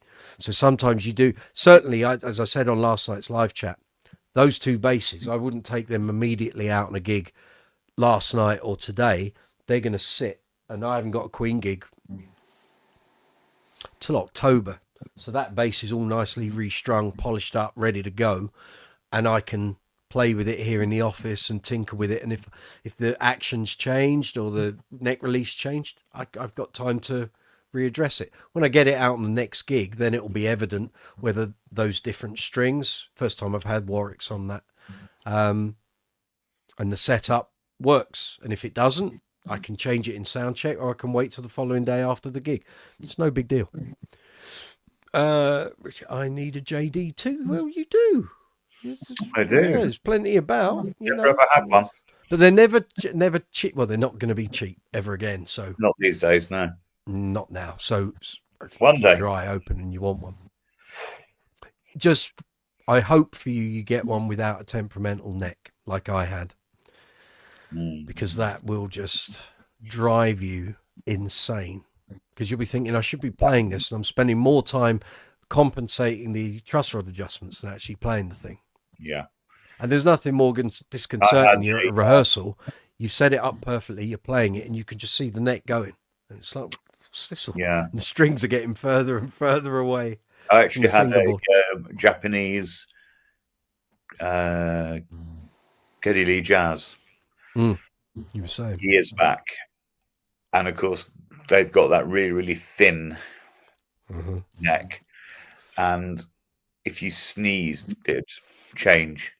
It was some of them generally really good, but I know there's been a few on Dave's World of Fun stuff, and he's just gone clearly it was Friday, the day they made this, because no one's taken any time or care over it. It's just been badly set up. There was one where he recited the bridge. The bridge didn't line up with the tuning pegs. And the strings were all over the shop. It was like, how did that get through quality control? Who signed that off? And he had to literally put a new chunk of wood into the bass body and get it re-lacquered to then recite the old bridge. I'd have taken the bass back and said, I want my money back. Yeah, I would have done, yeah. Nuts. Decimal Author, when's the next time you'll do a workshop video? Well, they're not normally live chats. I normally film them as content here on the channel. I think you were asking about them. Someone was asking about them yesterday.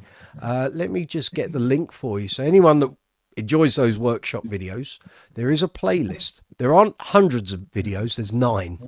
But there will be a load more coming up. So just bear me a moment. I'll just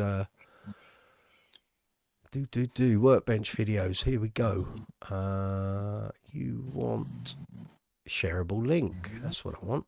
Here you go. So anyone wants to see any of the other workshop videos, fill your boots. They're there. They're a good watch. I get good views on those. James Howard, I was lucky to spend some time with Ben Crow at Crimson Guitars and worth every moment. Yeah, time you get to spend with a luthier or someone knows their stuff with setting this stuff up. Even if you come away with one nugget of information for setting up, it's worth it. I'll have to have a binge. Feel free. We're all about binges here. Thank you. I appreciate it. It's all right. It's all right. Like I say, some of those videos are pretty good. I remember the Status one doing that just before I set the bass up for the bass string experiment. And that gets quite a lot of views, a lot of comments. And the Ibanez one as well. Again, cheaper end bass, lots of people in the world buying it. So I get people who've said they've bought the bass after watching my demos and workshop video. And some people who've bought that and said the bass I bought in the shop was a real dog. And I've used your video and now it plays really great. So it's like, well, there we go. That's the idea. Still got the bass over there. Where is it? There. So, yeah. There we are. It is coming up to 9:45. Here, this is Brooks's Bass Corner, live chat 128. Coming to you from London town here in the UK. If you've got any questions, any questions or comments about basses, bass amps, bass guitars, bass effects, bass accessories, great bass players, anything here on the channel you want to talk about, feel free. And so far, fingers crossed, we've had no dickheads yet. No dickheads yet. Now you've said there's still time. There's still time. But hopefully we're clear. That's it. They'll all come in from the pub after they've been watching the football. Yeah. That's what'll happen, I'm sure. Just quickly checking on the football scores for those of a football following bent. Let's have a look here. Pick out the ones that stand out here. Right, where are we? Celtic 0-0. Oh dear, Celtic have gone out of the Champions League. Oh dear. That'll be on TalkSport all day tomorrow. Wimbledon, Reading. Wolves, West Ham. Wolves knocked out West Ham. Graham Potter, you're on thin ice, my friend. He is. Bournemouth have been knocked out by Brentford. Let's have a look here. What else we got? Birmingham have been knocked out by Port Vale. Big spend in Birmingham. Dear, oh dear. Burnley 2-1 up, beat Derby. Is fair enough. Southampton beat Norwich. Bradford. Danny Sapko's Bradford beat Stoke City. Danny Sapko will end up owning Bradford City, I swear. Sunderland currently 1-1 with Huddersfield. 97th minute, so... and that's it for the moment. There'll be second legs of all of that tomorrow. Yeah, there's 1, 2, 3, 4 ties tomorrow. There we go. I'm still thinking of Richard with a Rickenbacker taking a hammer to the bridge. Don't do it. Don't do it. I have visions. That's right. Just say I said, don't do it again. Yeah, absolutely. No, definitely. Well, Let's just say that I will probably buy a Jaydee and an Alembic before I buy a Rickenbacker. Yeah, I think the Alembic might be a challenge for you. The way the price is, maybe a cheaper end Alembic, maybe. isn't there one in Base Direct and the Alembic at the moment? Up for Yeah, sale? they're custom orders. They're about 15 No, grand. second hand. Yeah. Oh, is there? I've not looked today because I've been out. I'm a bit slow on the uptake. One in for ages, which was Oh, about blimey. They've had 2 statuses in. Are you aware of this, Rich? no. Oh yeah, them 2 statuses. Yeah. There's a Paduke 88 3700 and a Bird's Eye Maple Series 2. Oh, they're both Series 2s. 1990 3700, both of them. And anyone that's interested, the Jaydee I was talking about earlier, Series 3 Jaydee Cherry Red. Yeah, 3.5 grand. Yeah. Oh dear. I think that might be Mr. Hey, Zuma, there we are. Good afternoon. Good evening. Good evening. Hope you're well. Hello, Bill. How are you? Mike? Very well. Yes, sir. Yourself? Great. Not bad. Excellent. I'm just having a look for Alembics here. So you think there's a second-hand one, do you, Bill? Yeah, it's. I just looked at it. Base Direct. Base Direct. It's there. It's Jaydee Supernatural one. That's a Jaydee, not an Alembic. Oh, Alembic. Sorry, no. Yeah, no. I'm sure there was. Yeah. Alembic. That the Alembic was at Base. Oh, Base Brothers. Oh, Yeah. right, yeah. where I got it. There's two Jaydees at Base Direct at the moment. One's a Series 1 Classic, and one's a Series 3, and the price difference is radical. It is huge, isn't it? Yeah, give me the Series 3 every day. The Series 1 is an absolute beast. It's like an Alembic, and I got 2 of them. So I haven't looked at Bass Brothers today, so let's just catch up on those statuses. Look nice though. Yeah, they do. Yeah, Bass Brothers. What we got here? Okay, I have to say, I'm quite taken with that 2006 Overwater Custom J4 in black with gold hardware. 1,200 quid. Quite like the look of that. Simple. And then next to it, the Mike Lull V4, which is Yes. another 1,300 They're quid. awesome. They are. Yeah, I do like Mike Lulls. I do. I never If played. I had the money to just go and buy a Jazz, I would get a Mike Lull custom made. Hmm. They're great. Mm. Gareth, those dual truss rods in Ricky's are a pain in the ass. Here we go. See, we're pushing you, Rich. We're pushing. You want to deal with that? You're not going to get any support on this Rickenbacker. No. JB will tell you all the stories of double truss rods on Ricks. They're and Dave's World of Fun stuff went into it. I saw a video of his a couple of months back, and it was just. He was a pained man, a troubled soul. Those double truss rods, nightmare.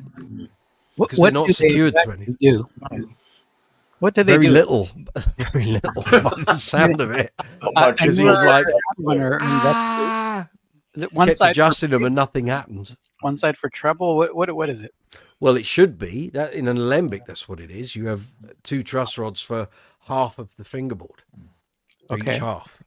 So one deals with the bottom end frequencies and one deals with the top end frequencies. On the Rickenbackers, it's a murky world of. Rich is going to regret bringing Sorcery and It's like it's like witchcraft. Really, Yeah. I just. Are It's they not still for doing me. that? They're not for the faint of heart. I should tell you. They're still doing that. Apparently. yeah. Oh, here we go. We're getting a full. It's like bingo here. I tell you, Yeah. we're going to be doing Hello. Brooks's Base Corner bingo sheet soon, and you can strike them off as they appear. Rod. Strike one. How are Okay. we? So who You're wants to right. talk about 2 truss rods then? Yes. Speak goodness. forth, Rich. Fire your questions at the young man. Come along. Good evening, Come Jamie. hither. Hello, How are Rich. you? Good, how are you? All I see right. Bill and I see Zuma. Hello, lads. Absolutely. Hello. So, practical question number 1.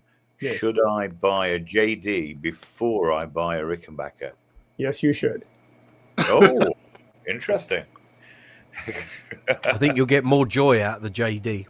I think yeah. so too. Honestly, I think so too. The Rickenbackers, okay. Okay. So The since I have- Rickenbacker's a life of Number one. 2, yes, two. I played many decades ago one of the old ones from the 1970s, Okay. and then more recently, in about 2009 or 10, I played a brand new 4003. Yeah. Yep. The new one played quite sort of modern, jazz-like sort of Yep. thing, Yep. and the old one was like trying to play the actual tree it was carved out of. Oh, so you're trying to tell me it's like playing a Heyman 2020? Okay. Yeah. With the pickups not secured down. Yeah. Of course not. Yes. So, Right. okay, and the final sort of thing is, why do they have 2 truss rods? What are they thinking? Okay, so let's undo these one at a time. Number one, just to recap, JD first. Yes. Okay. Great. 2, Good plan. yeah, cheers on that. The difference between the modern ones and the 70s ones is night and day. They are completely different. They barely resemble one another because they've altered the geometry so much. From the headstock to the neck shape to the body wings are 100% different from the 70s, and even 100% different from the 60s. Right. Okay. So the other thing is that the new ones are more CNC'd, whereas the old ones, when they were shaping the necks, they had to hold them up. They had to do like this, since we have a bunch here. They had to hold it up like this and hold it up against the sander and do this to get the neck shape. Right. Okay. So you'd find a difference in thickness from different In all of models. them, basically. Yeah. Yeah, because each one of them. So if they said you went ahead and you ground down 7 necks today, can we please do 8? And by the time your arms are like this for so long, the 8th one is going to look like a tree trunk because you're going to go, we're not going to do that one. I see. Okay. Yeah. Okay. Right. So, yeah, that's the story there. Now, remind me again, what's the third thing you said? Truss what are rod. they thinking of Truss rods. having 2 truss rods Okay. on what is quite a thinnish sort of neck, isn't it? Right. Yeah. Originally, well, again, let's use examples. The original ones were a solid one-piece neck. Okay, literally one-piece neck through. Yeah. The 70s ones are a 3-piece where you had 2 pieces of maple and a walnut stripe down the middle. Yeah. Then in the 80s, they decided they were going to renew the truss rod system, so they were 2 pieces of maple, opposite grains, and then they did that for a while. Then they went back to 1 piece for a moment, and then they went back to 2-piece flip, like I just said, again, and they buggered them all around. But the truss rod scenario, the original ones were made, the design is from the 50s, and the truss rod design was from the 50s. So they didn't update, because the rod would do this, and as you bent the neck and set it, it would do this. Yeah. Okay, biflex. Okay, so it wasn't the new, kind of newer style. The idea was you would set them, and I've done this, and this is where you were speaking about Dave and his nutty channel. You put the old Rick on a bench, and you cap it down with a clamp, and you take the neck and you bend it, and then you tighten up the rod nuts, and then you let it go, and it holds. That's how they were done. And most people were terrified of doing that because they were afraid they were going to snap the neck or what have you. It's really not difficult, but anyway, the idea was you had a 50s style set of rods. They were not going to use the Gibson style rod, which is the one you see with the kind of brass fitting on the end that you slipped a little tool on and crank away. Yeah. And they weren't using the Fender style. So they did their own thing because that's, they were out in California. They had their thing going in the 50s and they just carried it forward. So the challenge was, as you all have figured as we go here, the thicker the neck, the more interesting it is to get the rods to have a Bosch. Okay. So they used that, those rods were very flimsy. Literally I could bend it and then put it back. bend it and put it back. That's how thin they were, metal. And because they laid on top of each other and did this, you know, if you see one set that's boogered, they're buggered up at the top where the little adjuster nuts are because of what people thought they were supposed to do, meaning they would put on like a fender and they'd start cranking. And then they'd snap them. All right. They altered the rod setup. In the early 80s, they altered the setup to where you see the ones that have a two-piece scratch plate, where you see the extra screws. This piece comes off, and the ends of the truss rods are right there as opposed to being up top. Right. They changed the style of the rod in 1985 to do what this one has. This is an 86. Originally, what they did was they had them just like the old ones, only they were flipped about, and you'd adjust them at the body. Those were a big headache.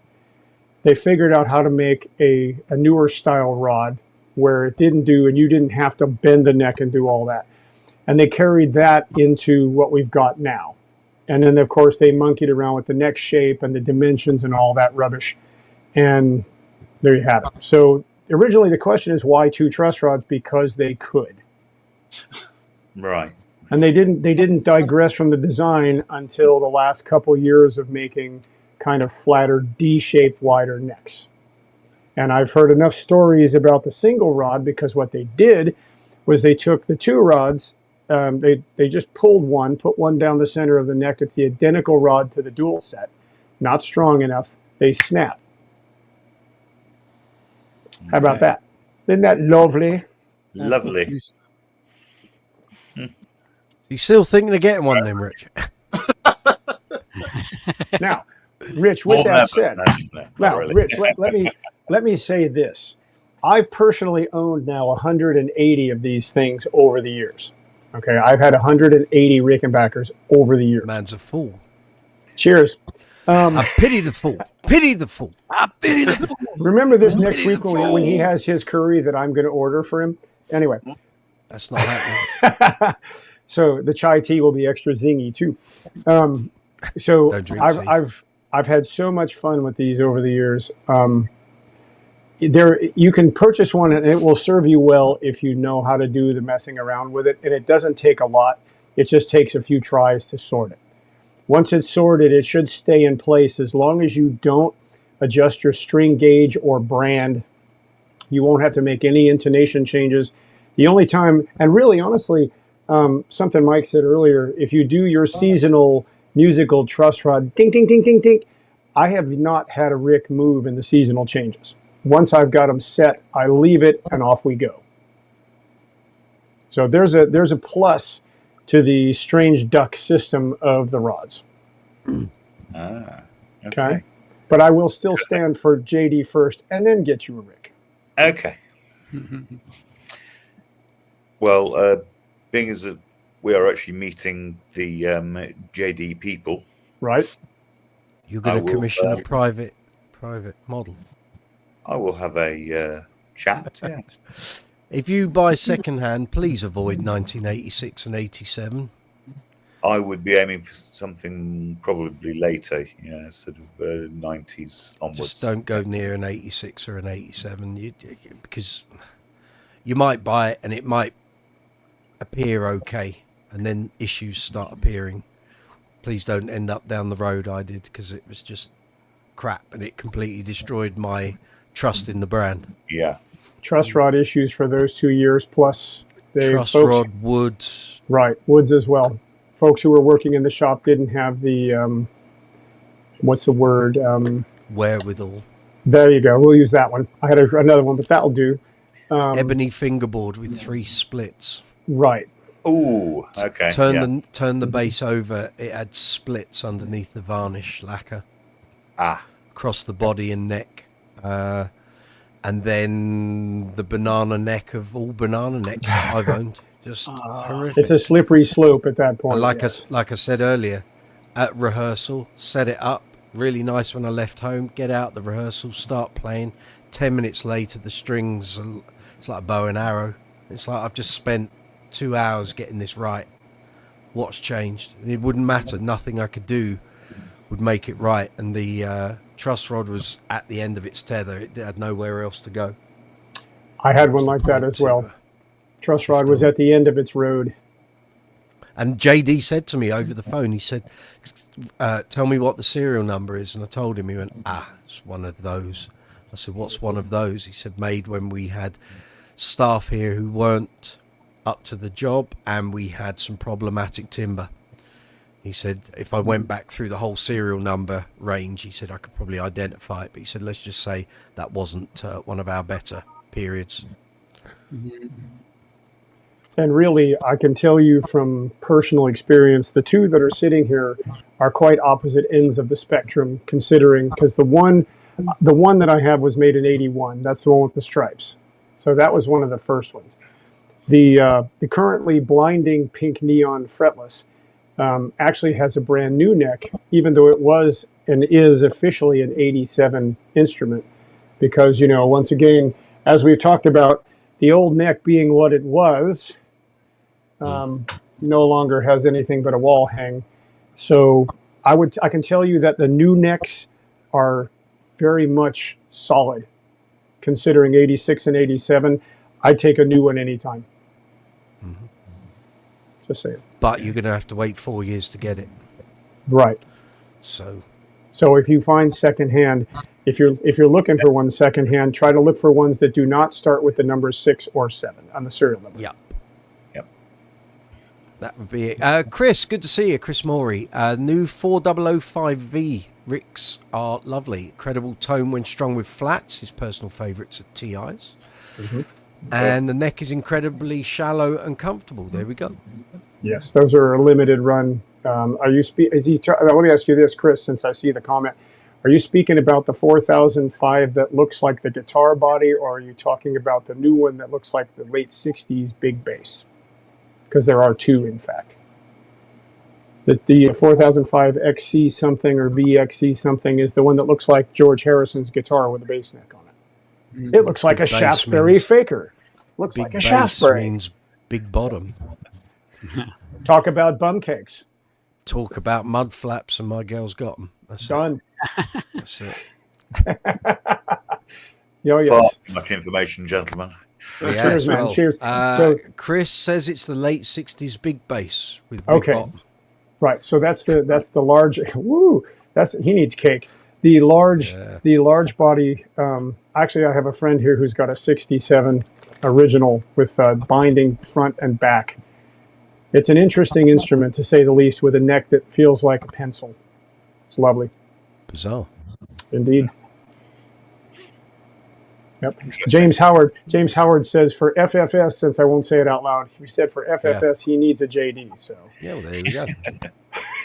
You know where to go.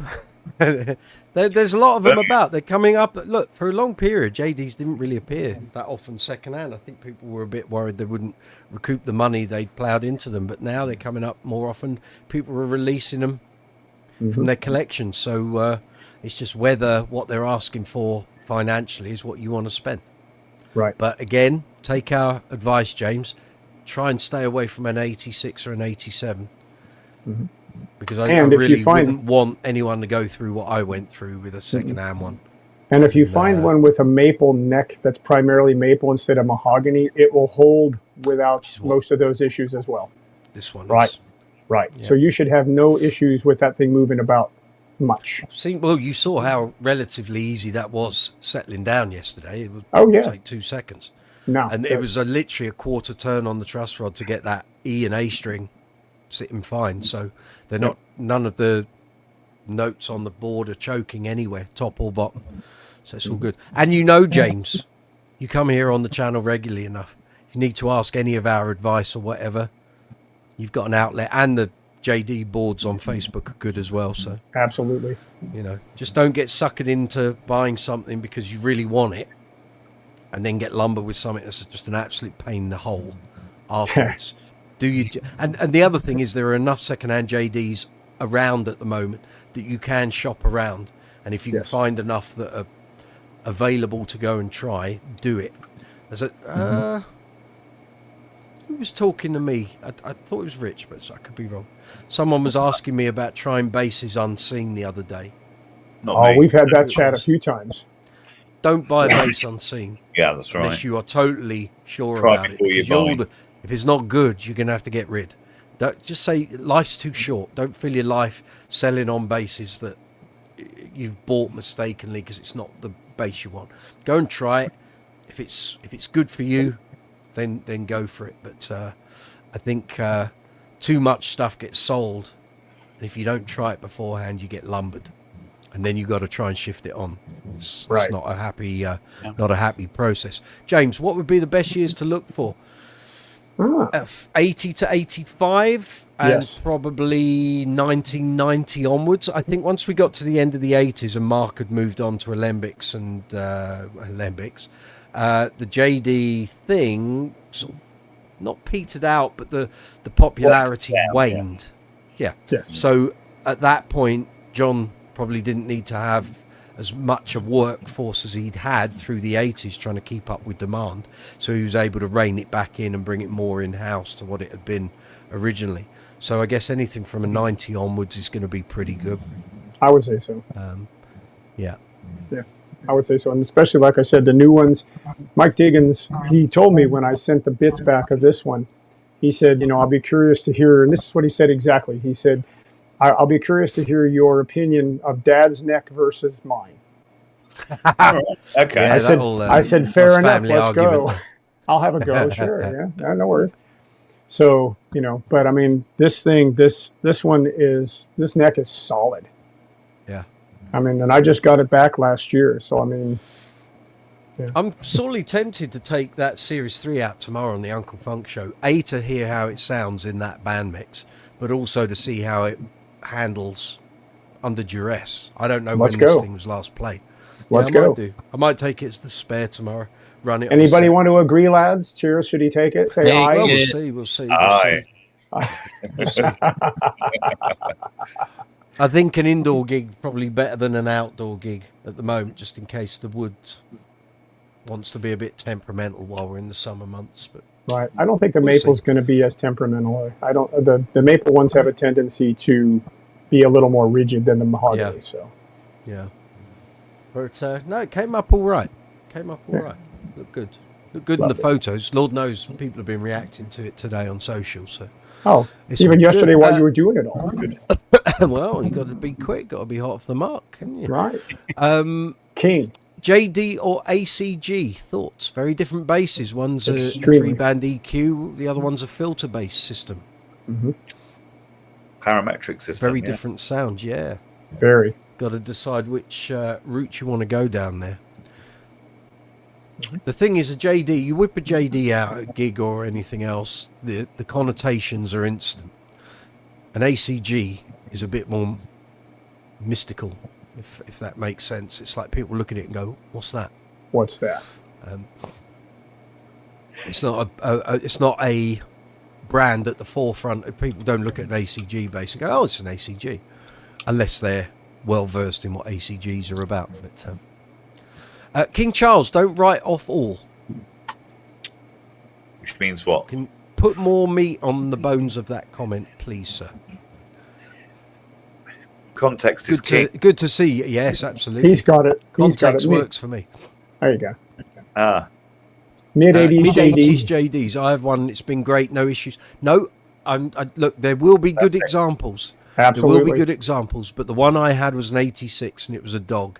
And the fact that John said there are numerous instruments within the 86, 87, maybe 88 early where they had a team of people working there that weren't up to the job they were required to do, and also there was a batch, I don't know how long that batch of wood lasted, but of problematic timber. So yes, there will be good examples, but there are also bad examples. So I've had a few. all I've had 86s and 87s that and didn't have trouble. look, there could be bad examples from 80, 81, 82, 83, 84. You just, any bass can develop timber issues throughout its life. It can leave the factory and it's fine, and within 2 years it's gone awry. It happens, which is why the market for replacement necks on bolt-ons has always been there. You know, people started addressing that very early in the late 50s and early 60s. Christ, the necks have twisted. We need to have a replacement neck service. but just from my experience and having seen stuff on bass forums for the best part of 22 years since I first owned a Jaydee, I'm aware of that issue, and I've seen people complain that they've got a timber or a neck issue on a Jaydee, and people say, well, what year is it? And they'll read out the serial number. Oh, it's an 86 or an 87.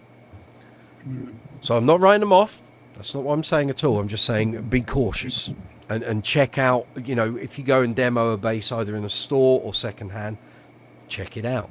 Don't lump down $3,000 and it arrives in the post and it's knackered. It's got a problematic neck. Because Better then to you've get got the problem of either fixing it or having to shift it on. Sorry, Zoom.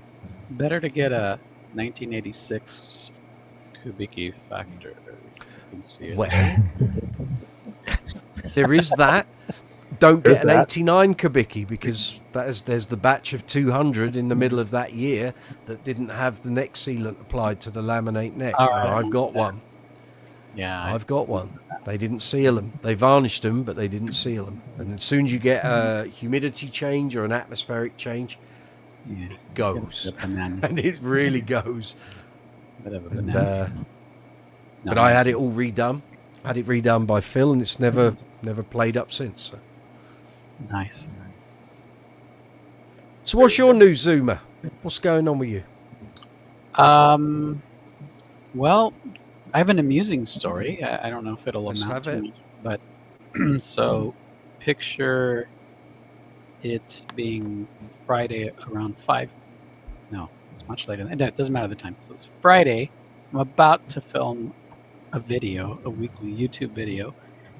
And see, here's where I went wrong. I had to plug something in, but the power strip was full. So I had to get on my hands and knees and figure out, well, what can I unplug? So I'm doing that, and I'm figuring things out. And I wiggle a bit this way, and I bump my new to me SB Elite 2, and it just goes. It just fell right off the stand. Ugh. And just face planted. So I'm still down on the floor plugging stuff in, and I just hear clang, clang, clang, clang. And I said, I know it well. I know exactly what that is. Mm-hmm. Here's the amazing thing. After a bit of a freak out, I get up, pick it up. Not a damn thing happened to it. There you go. Nothing. I think it just fell in it fell in stages somehow, and the first stage hit like this thing I have my like electronic drum set on, like a foamy thing. So that was the first stage, and then it kind of twisted and kept falling, but it kind of fell on the strings somehow. Like, Well, that's all right. so it kind of gave it a bounce, and it was still in tune even. My Red Status Empathy has face planted on many occasions through its life, and it's still going. So Yeah. you always think, I'm going to pick it up, and the front is going to be all cracked and It'd be dinged. And cracked. I was like, oh no! I was thinking like, oh, the head. sometimes you get lucky. And like, yeah, I did get lucky. But I learned my lesson. I should have put that damn little latch on it or something, or just not have it anywhere. So the moral of the story is don't get on your hands and knees. Ladies of the night aren't going to take that advice, are they? Do not get on your hands and knees at our age. No, you won't be getting back up anytime soon. Quickly. No. Yeah, exactly. Absolutely not. Getting up becomes harder and harder. So I'm told. Especially Gareth Harrison, unless it's a Gibson. What are we talk? What? More meat on the bones, Gaz. I can speak to that. The Context. Gibson's, it's like a Les Paul. If you drop it, if it falls over, the headstock snaps. Oh, Yes, yeah. well, there is that. Yeah, Pieces yeah. everywhere. Yes. You don't even need to do that. Just put it in a bit of direct sunlight. That'll soon pop off. Don't worry about that. Plonk. Crack. Yes. But back to Indeed. the Rickenbacker thing, if I may, for a second. Of course. I've realized I've only played one. It was a buddy of mine. He bought a brand new and beautiful thing, and he just wanted me to, set it up and kind of play it and whatever. And playing that bass and others like it that have the body bound, I realized that I don't like that because I tend to rest. Gets you right here. Yeah, it gets me right there. So I'm thinking I'd love to one day maybe try. I believe it's a 4001, right? That doesn't have the binding kind of. So that would be a 4001S or a S. 4003S. Oh, so the S means no binding. S means budget model. Budget. Yeah. Okay, maybe I'd like that one better. Sure. Just in terms of that whole forearm thing, because it kind of kills it for me. But it sounded great, and yeah, nothing really bad to say about him. But hey, it wasn't my bass, but it does Chris, that line. Chris Morey says, regarding Ricks, I'm not sure if this has been mentioned yet, but Rickenbacker 4003 models and 4003S models apparently have the most shallow necks they've had in decades. All reviews have been great. So what they did is they reshaped them to where they're extremely thin. So again, if I pull the trusty 1968 out, the neck is very thin. And you can see the proximity of my thumb to my finger, how thin this actually is. Okay, now, if I want to give you a comparative point, just a moment. If I want to give you a comparative point, I will pull one of the trusty Black Stars and show you the difference.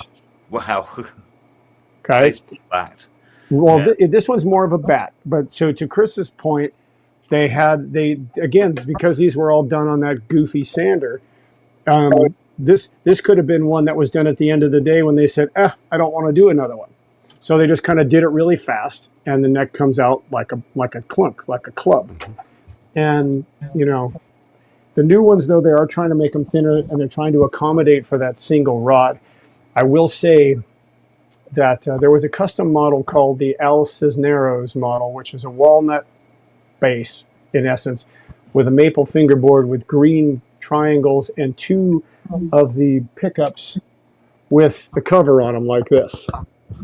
And they only made 420 of them because he likes his substance. That's his thing. And basically the truss rod in there went dodgy, and I've seen a number of them with broken rods. So they scaled the neck back to accommodate the fact that the single rod is now going to have to hold it in place. Chris is also saying S is not budget. Actually, it was when they first came out. The S was the stripped down model because it didn't have the binding, the stereo, and the inlays, so they called it the budget. But it's semantics for verbiage. I've sent you a couple of Rickenbacker links at the gallery, Rich. I have just sent it back to you. I like that natural one. It looks good. Yeah, the price of the second one isn't out of the realms of possibility. Don't like that one. You don't like the blue one? No. Okay, let me look. It's a bit too sparse, but the other one, the 4003, 1950. The other one. Oh. Okay. That's probably more the ballpark, isn't it? Yeah. Very nice. Okay, now lads, 1950. That's about £700 cheaper than the one at Andertons. the blue one is a special model, so it's not a 4003. It's a 4004L, which means Laredo.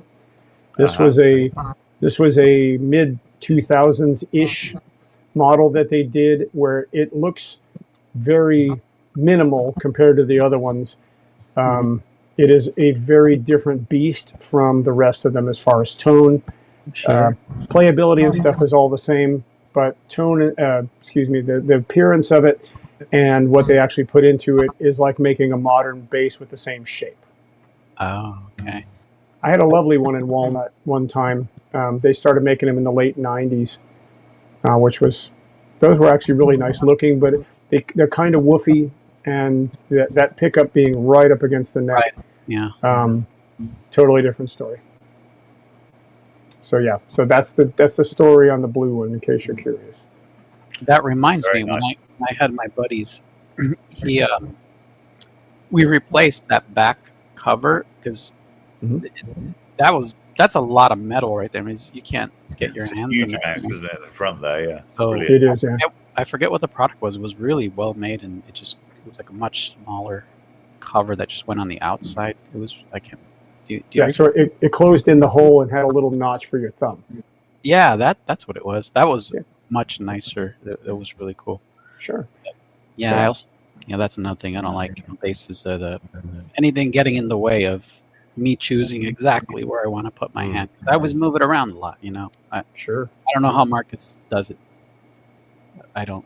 That's not my. Oh, my well, you mean with the cover on the front pickup? Yeah. Like, Well, you just no. either play right behind it or you play in front of it, or you rest your hand on it. Or if you're playing with a pick, you can rest your hand on that cover and just play. Yeah. I guess it's good for consistency, because you're Sure. kind of forced to put it in a certain place. Yep. So also the other one on there that's 1950, that is a 4003S. That's the walnut model. Yeah, I like that That's obviously fairly recent. That is not also kind of, if you're looking for the standard, it's close, but it sounds a wee bit different based on the timbers. Based on the timbering. Yep. Yeah. Mm-hmm. I always thought they looked There we cool. go. I like the They body. do look cool. They do look cool.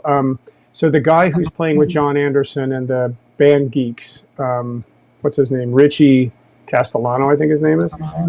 He took one of those and he had it painted in green sunburst. He calls it avocado glow. Yeah. And it's a great sounding bass, but I think people were having a coronary because he took one of those and painted it. And painted it. Whatever, it's your bass. Do as you will. Whatever You you know? want. Yeah, it's yours. So Just having a look on Bass Brothers for you, Rich. Ooh, hello. Stop it, you're tempting me. You're already there. 1988, 4003. Mhm. Ooh, okay, let's have a look at Hold Bass on. Bros. Just a moment. So I think I'll I send think it. being convinced to go for the Ricky before the JD. Well, you Shocking see, behaviour, isn't that? Well, you know. She'll be actually tossing and turning all that the one night. I'm about to send you from Bass Brothers is like an archetypal. If you were going to get one, Yeah. it's got the look. It's got the shark fin. He's got the look. He's got the Chris yes, says you're- pickups on the Rick Al Cisneros were Cisneros. in the 4002 position. Yeah. Okay, so the explanation of that is the 4002 was a very special custom that they made in very small quantities from 1987 to 1982. The pickups were in the jazz bass more or less position where they were set back differently. And it gave you more traditional tone, and it came automatically with the stereo out, the mono out, and the XLR out on the instrument because they designed it as a studio monster with an ebony fingerboard. Okay. They're hen's teeth. Yeah. 30 grand, 25 grand, Collectible. very much. Slightly out of budget. I think for most of us, I believe so. Yeah. Edging towards Series 2 Alembic brand new order. There's that. A bit. Hello, Stacey Ann. Ah, she's arrived. Hello. Afternoon. Chris says 4002's from 77 to 84. There you go. See? We're a Bible of information tonight. Between That's us, what people- definitely, yes. That's it. You see? Break out the Holy Book of Rickenbacker, chapter That's 3, it. verse 6. Praise be. Praise be. To the holy hand grenade. Yes. Anyway, we'll stop There there. we go. Absolutely. I just now remember when somebody said Rick and the stereo stuff that my third bass I ever had, I was like 16 years old, was a Carvin. I believe it was an LB75. Yeah. It was a 5-string, and it had stereo out. And I tried it Mhm. just one time at the band rehearsal. I didn't have great amps. I don't even know what I threw it to, but I did, one Peavy. chord champ, and it was weird. It didn't. I don't know what I expected it to sound like, but it didn't sound massive, or it didn't sound huge or particularly stereo. It was just weird. It was fun, but I think that's more of a. It would be fun in the studio, mixing it kind of like active mixing, like a wall or something. But yeah, live it was really weird. That's Does if the anybody bridge use that live? hasn't taken your foot off. Does anybody use that live? I mean, Pulls out. see the. Doesn't seem like very useful for me live, but Yeah. There we go. are there? Okay. So I guess we're all agreed, Rich. JD next then. Really? Lady next. Okay, well, Bill Clements, good to see you. I think we'll have a go in a Well. week, Rich. I think we'll have a go in a week. Have you played one before, Rich? Jaydee's. Yeah. Yes, long time ago. Yes, Okay. yes. Yeah, there was a guy at my college when I was a late teenager called Braham Hughes, and he was in the Sounds of the Blues Brothers. And, Husey. yeah, and Good old Uzi. Uzi, eh? Uzi, yeah. And Or there was a guy in my school, yeah. same year as me. We used to call him Emlyn. Yeah. Emlyn.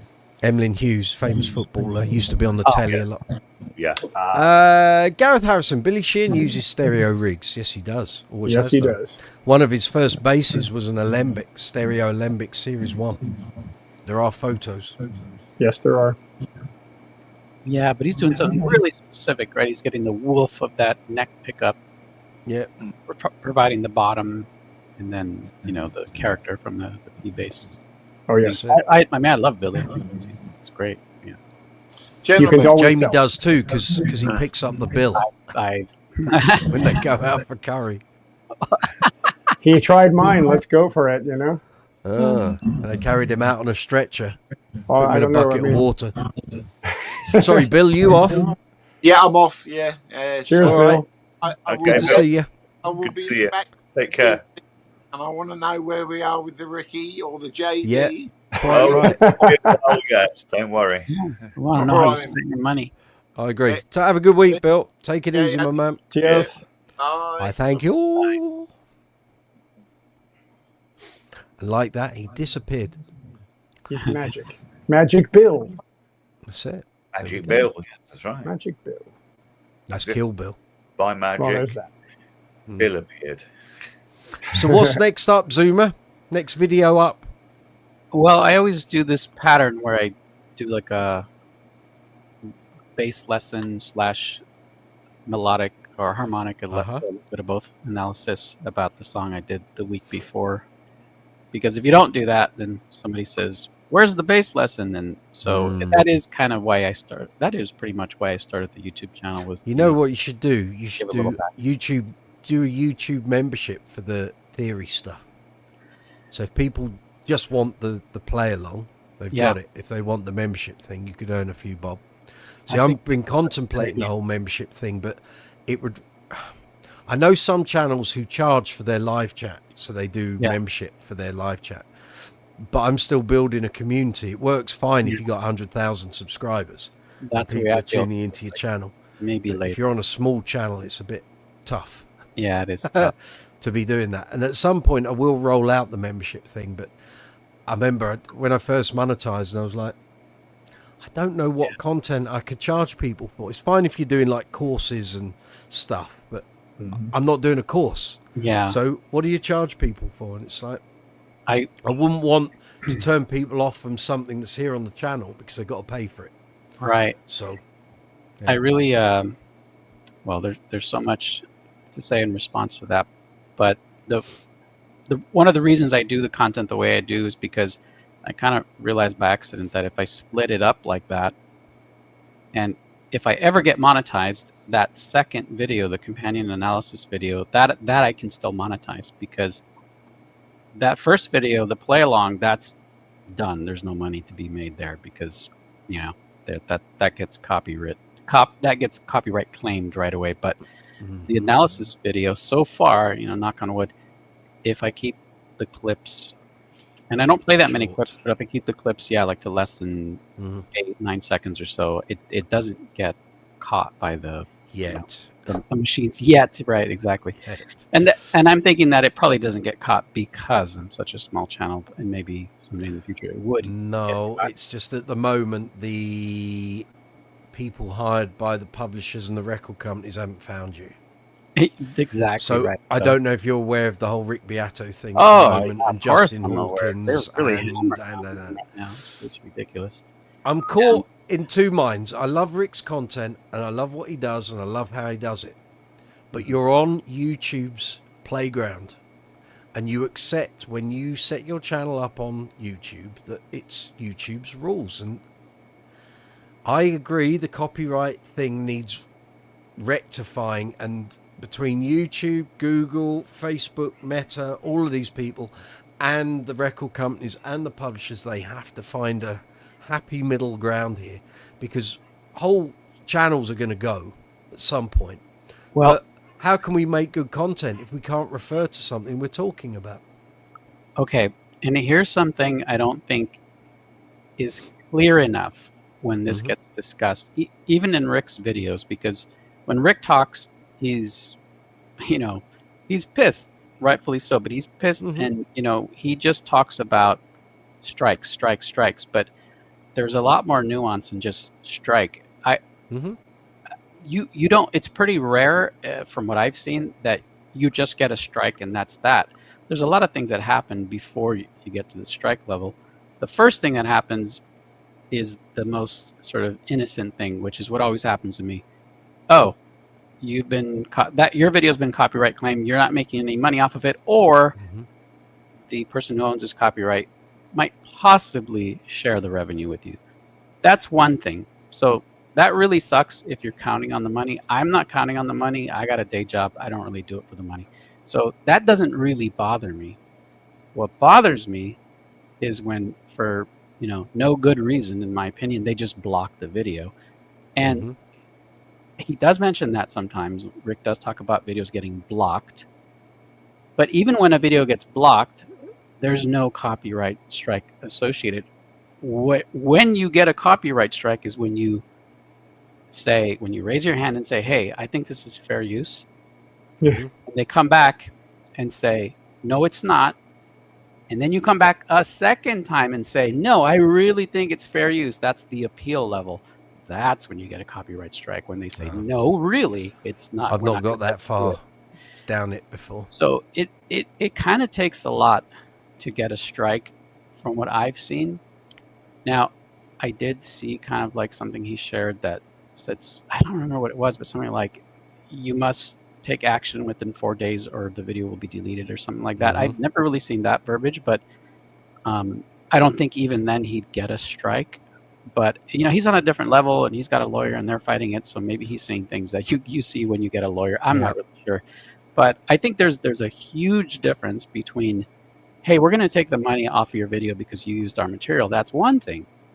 But for them just to say, no, you can't do this. The video's getting blocked. Nobody in the world can see this video. That's where I just scratch my head. And well, the other thing is, as he says, because all he needs is 3 strikes and he's gone, and all that work is gone. And this is my point. It's like, that's why I won't go down the like what you're doing with all those tracks. That's, the work's fabulous, but you are open.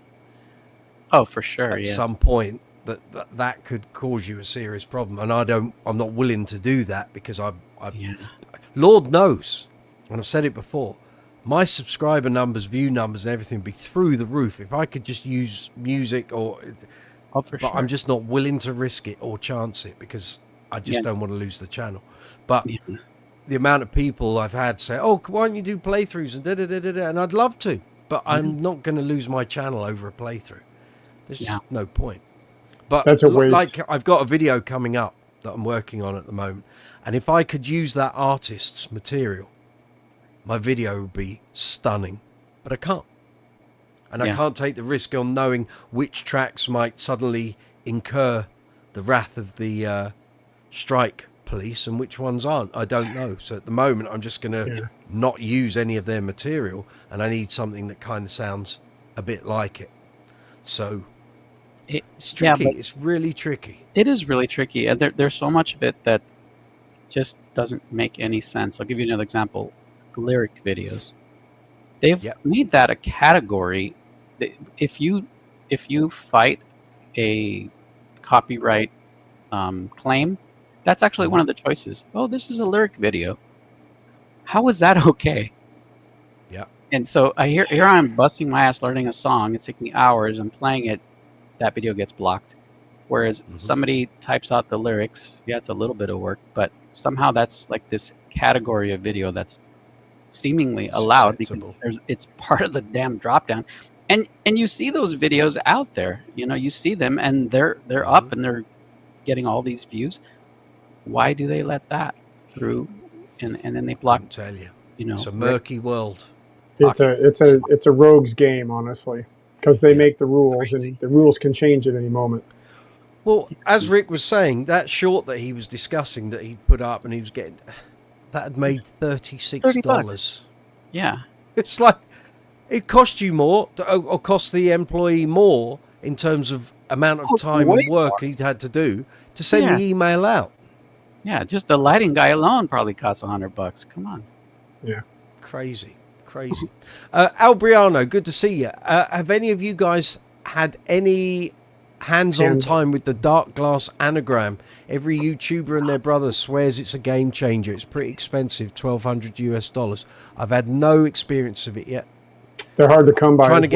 Trying to get stuff out of dark glass for review and demo is a nightmare because they've got every base channel after it.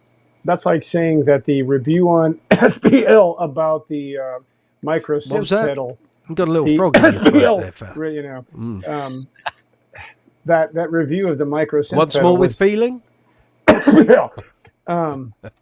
was a game changer, even though, I mean, it's nice for what it does. But to be fair, every pedal they look at is a game changer. Right. So, you know, I mean, people are just saying it because they think it's the one step. So, Al, think of it like this. In life, there are things called flavor of the week. And, you know, it's a very interesting bit, especially if you go look through Bass Chat or in the States, Talk Bass, or some of the other forum type or where you can have classifieds and whatnot. You'll find, as we've spoken about in times before, you know, where suddenly the big craze is everybody, for example, wants to be Justin Chancellor. So they all go out and buy a wall. 3 months later, that's worn off, and now they want to go be Bootsy Collins. So they shift the wall, and they get the low-hanging, I can't put a strap on this bass to keep it upright. And then 3 months later, they all take a hit when they get rid of that for the next thing. It's the same with the pedals. I mean, the anagram is nice, but there's, well, first you got a $1,200 price tag US. But besides that, there's not a lot of them around because first, they're not making a ton of them just yet. They haven't settled in. And two, nobody's going to drop that kind of squeeze on a pedal unless they just have to have it. Just saying. Yeah. Chris says, YouTube thing is a very timely subject for me. I'm currently planning for a series of videos about the Bass Center in LA. Can't wait for those. I'm trying to figure out how to use very brief clips and not be flagged. My content is not monetized. Okay. The fact that your content is not monetized now does not mean your content won't be monetized in the future. Right. So even though you're not monetized, if you use music clips and copyrighted material that is owned by other people, not you, you can still get flagged. You can get copyright claims, which means you share the potential money in the future. You could end up with, you've got to overdub this with different sound, which would sound a bit odd, or remove the sound from that section of your video. So if you're talking over copyrighted audio in the background, you're knackered. Although they did have a very nice AI algorithm for a little while that allowed you to take music out of the background and keep spoken vocal there. In terms of if you were talking and there was music playing in the background, it would take it out. They seem to have done away with that. And then the next thing you're into you've got to remove this video or we're going to give you a strike. You get 3 strikes, your channel's gone. So it's whether you want to risk that, Chris. Frankly, if you want to make money off your YouTube channel and you want your channel to be around for years and years, and what you're doing with that piece of content is good, it's historical. Frankly, I would just use the YouTube audio library and put something on. But if you want to use artists that you're talking about, you might get copyright claims, and in which case you're not going to make much money out of it in the long run. Assume that at some point in the future your channel will monetize. Saying it's not monetized now is kind of irrelevant because you can not be monetized and still get copyright strikes. So And he's asking about, because you're not monetized does not mean you're exempt from being struck off. So my advice would be play safe. Work on the basis that none of us know when the copyright guillotine is going to fall on social media and digital platforms, and at some time it will, and you will see overnight channels disappear off of YouTube. YouTube are going to get hit in the arse with it, pardon the phrase, because they earn their money out of people like Rick Beato and the big channels. If those channels go, they've cut off their income stream. oh yeah, So it's in their interest to rectify this. But what worries me is I don't see any evidence at all whatsoever of YouTube, Google, Meta, anyone else trying to come up with a satisfactory standard in how this can work. And they're shooting themselves in the foot, because loads of us content creators could do great content if there was a fixed in the ground set of guidelines for using music that is written, copyrighted and owned by other people. Even Now, if you said there is a you way. can use 5 seconds and that's it. Go on. We've had this discussion before. Say what you're going to say, and then. So there's so like if you're in a band, let's use an example. We'll tie this together. If you're in a band and you want to record a cover song, so let's say that Mike, you're playing in a band and you want to record "Crazy Little Thing Called Love," okay, and you want to release it as a single, as a cover song single. The rule of thumb in copyright world for copywritten material is you buy a license. And depending on the song, depending on all that, depending on what your use is for the song, you purchase the license, which means that you can, there's a license for streaming, license for physical product. You can use, so Chris, going back to your thing, you can use any music you like that is written, copyrighted, and owned by anyone, if you pay the licensing fee. Right. Which is what Scott's Bass Lessons do. I know, well, I think you'll probably noticed in recent times, Scott's Bass Lessons have stopped using a lot of the copyrighted material because the costs were stacking up. Right. There was a period about 4 or 5 years ago, he changed, if you watch any of their videos, they go through periods where they'll do something and then 6 months to a year, they stop doing it and change it. There was a period where they did some Billy Sheehan videos and they got licensing for loads of stuff. I think it was an interview maybe they did, or they were talking about his technique and stuff. They license, you see the licensing information in the description box. That don't happen anymore because they're not licensing stuff very often. It costs. And here in the UK, I know, because I looked into it because I wanted to do some licensing. I wanted to know how much money this was going to cost. It's the biggest pain in the arse ever, trying to get through to the publishers, get through to the licensing companies, getting some clarity on this. And I even contacted some friends at work at the PRS and they said, really? Just don't bother. It's a pain in the fucking hole.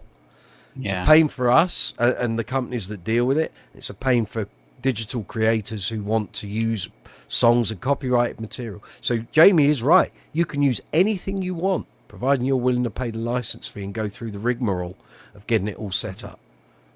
And I think part of that, probably the arse-ache of doing it, is also why maybe Scott's lot don't use so much copyrighted material anymore. They do, but just not to the extent they used to. And that may be also the fact, such as Rick Beato or Adam Reeder, the professor of rock with his cute little hat and his glasses on, they talk about all this stuff. Maybe they're not paying licensing, which is part of the reason why they're kind of pushing. They're pushing back because if you just, and let me tell you this, I can tell you, if you pay your licensing, and you're good it to tells go. you what you can do, how long you can use the clips for. There are guidelines. But what we need out in social media and the digital platforms and the content creation platforms, guidelines. So if YouTube came out with a rule that said there is no such thing as fair use policy, which I agree with, there isn't. I've heard legal people say there isn't. Rick Beato claims his lawyers told him there is. Well, clearly there isn't, because you're still getting copyright claims and copyright strikes. It doesn't exist. So your lawyer telling you that is crap. But I want you to be right. I want Rick to be right, and I want his people to be right. But I've heard it from 5 different lawyers, not just on YouTube, but in other realms. And they've said, there is no such thing. People have created this mystical thing called fair use. No such thing. It doesn't exist in legalese. It doesn't exist in legal frameworks. There's no such thing. but it's become this urban myth that it does. It doesn't. So on that basis, don't go near it, is my advice. If you do, and this is my beef with Rick Beato, and I don't want to have a beef with Rick Beato because I think what he does is amazing. I'd rather have a curry. You know the platform's rules. You know the game. You know, if you want to play your game in YouTube's playground, then you follow their rules. If you don't like it, go to another platform. You won't earn as much money. That's why you're on YouTube. I don't see him arguing the toss about the fact that YouTube get 45% of his earnings on his long form content and we get 55. Yeah, so he's not arguing about those sort of things, but he's arguing because his content relies on the copyrighted material. If he was doing a finance channel, it wouldn't even matter, would it? But it's because he wants to include copyrighted material in there. Now, yes, his channel is predominantly educational, but you need that material in order to make your thing work. But you didn't write it, so you can't argue the toss.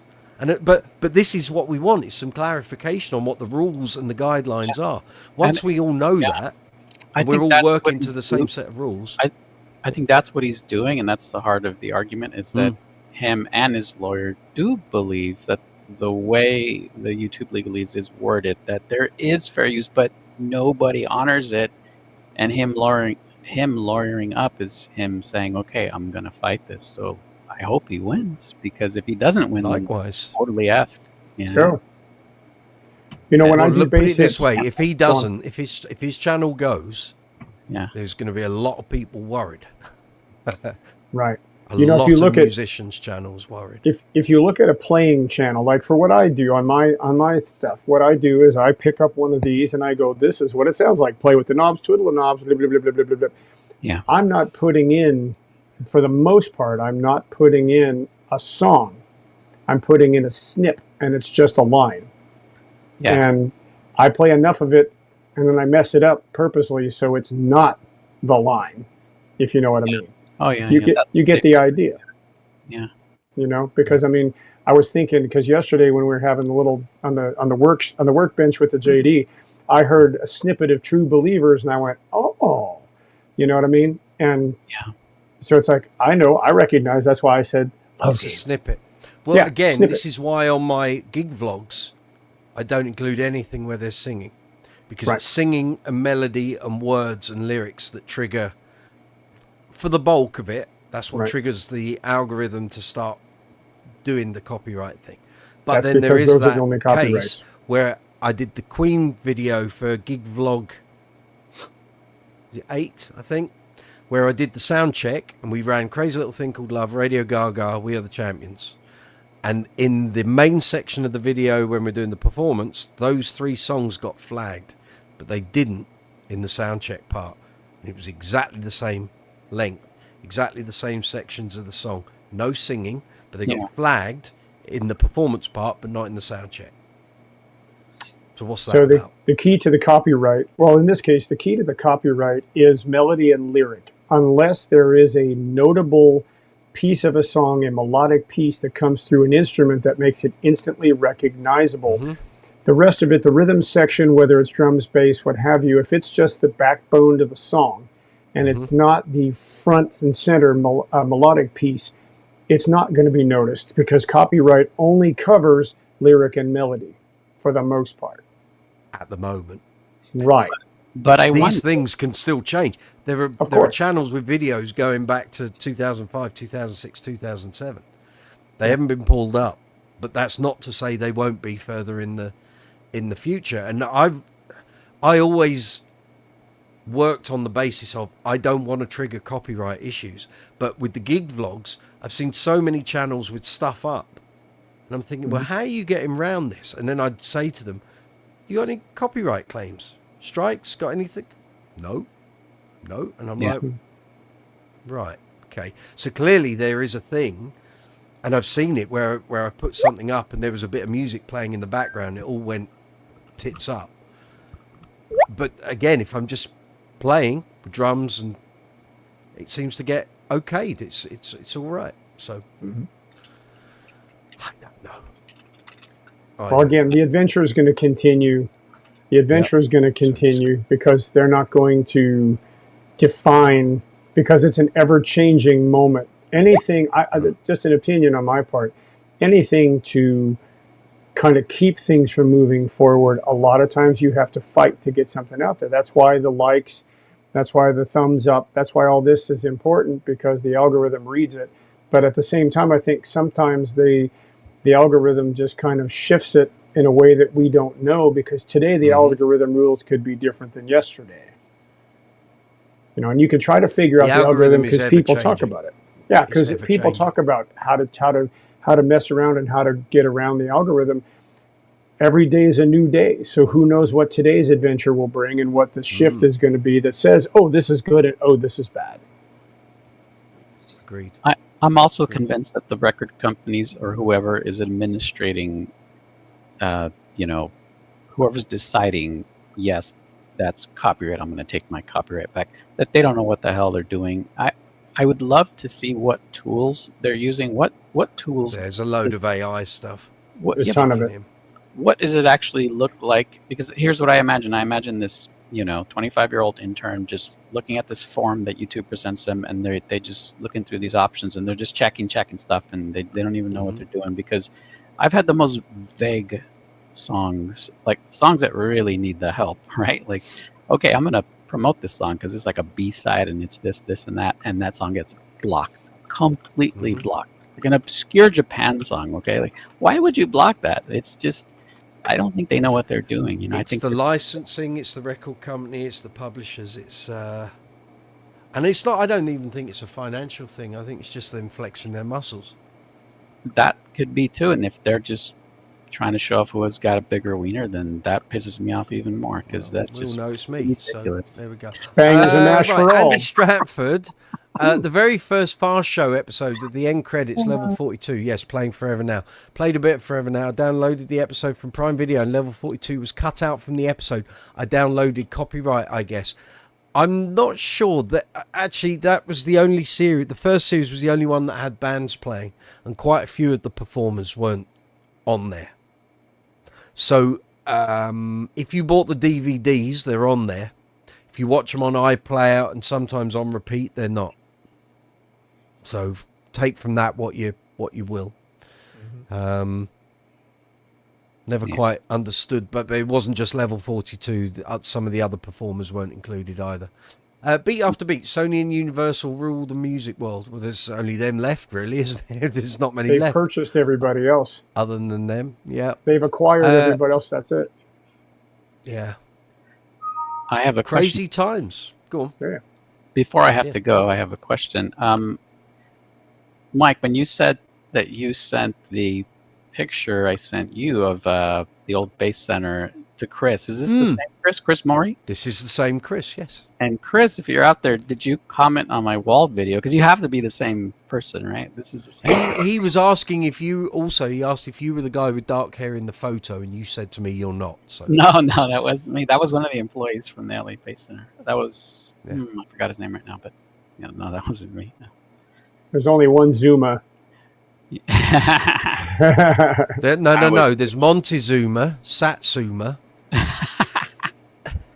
Suma of 69. That plays in Aria, right? That plays in Aria and loves Duran Duran. I think. And a there's one Padula. Zuma anyway. Yeah. And a Yeah. Padula. Well, let's not forget the Padula's not mine, but No. I do still have it. Yeah. Yeah, I just lovely. have By the way, Zoom, that one I mentioned to you is actually, I believe, an SB 600 because it's not active.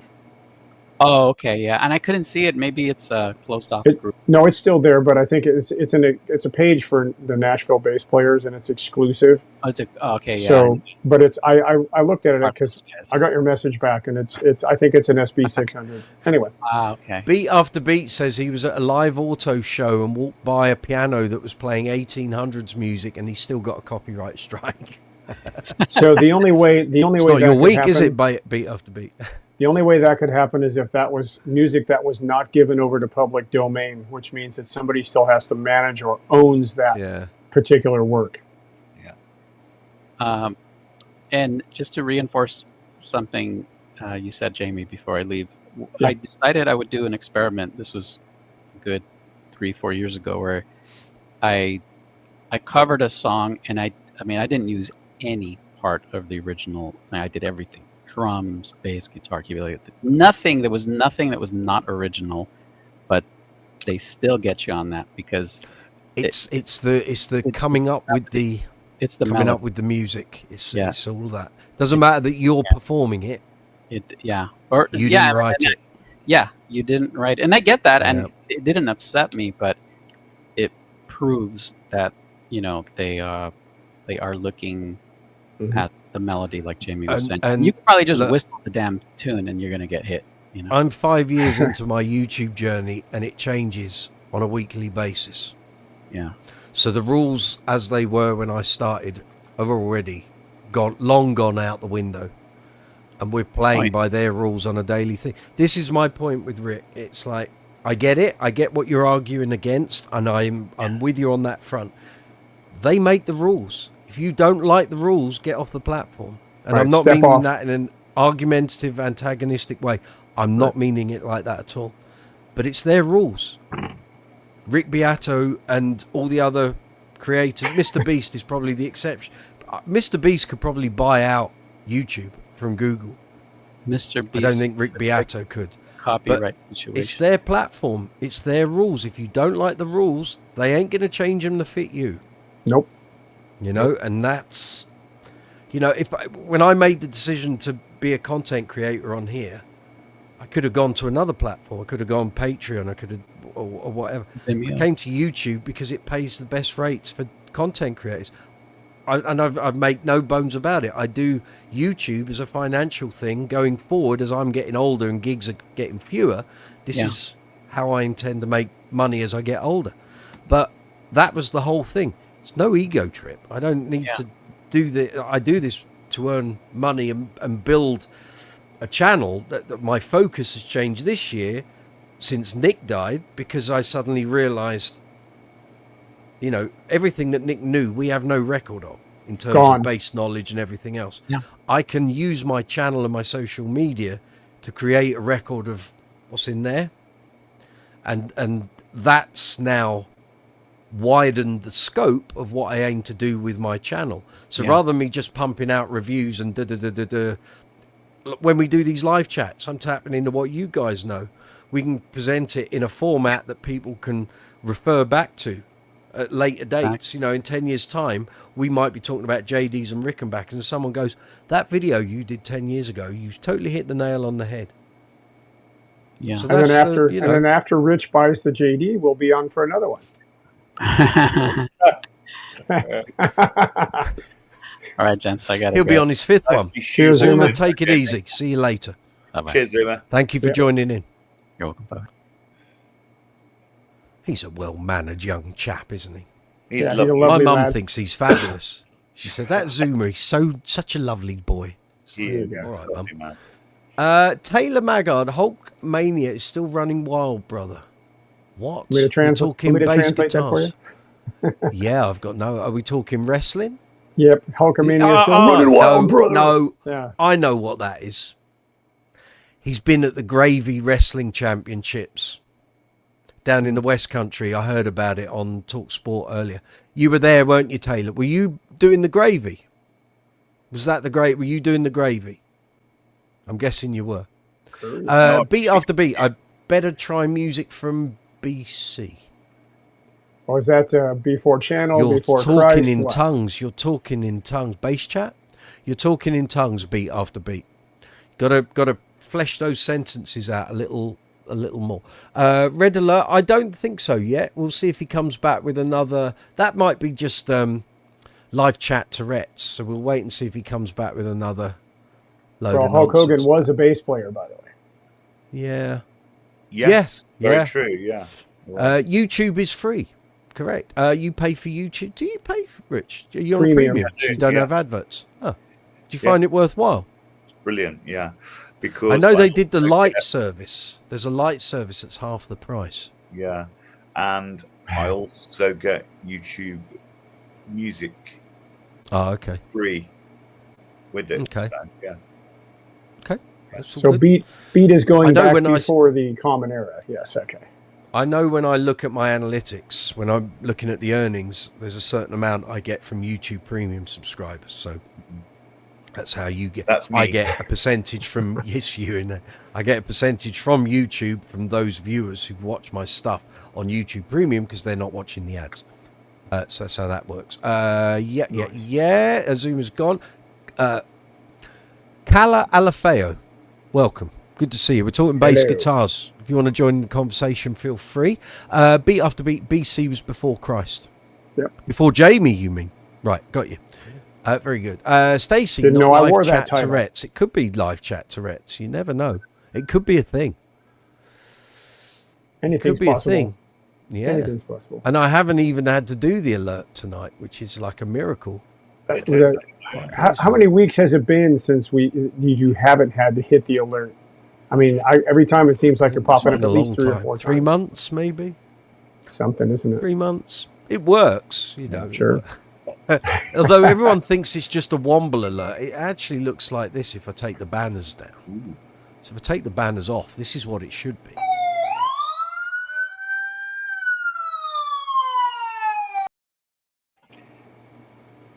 There we go. That's what it should Yes. Right. be. But everyone goes, oh, womble alert. And it's like, no, you haven't seen the word at the top. The rooster's at the It's top, yes. Booster rooster. That's is. right. So anyone wants to join in, you want to come in with me and Rich and Jamie here, talking bass, feel free. It's all good. It's all good. Any more meat on the bones of your trip next week? So What time have you told the Jaydee people to book the table? Have they done that? they have not done it yet because we have numbers. We got to have numbers. We were talking at the start of this live chat about that. You Yeah. need to get them to book it. Like whatever time they're planning on closing up their shop, we need to be going to the curry place soon after they close, because otherwise we're not going to have enough time to eat and get back to London. Right. And you are now at the mercy of whether that tube strike happens or not. Right.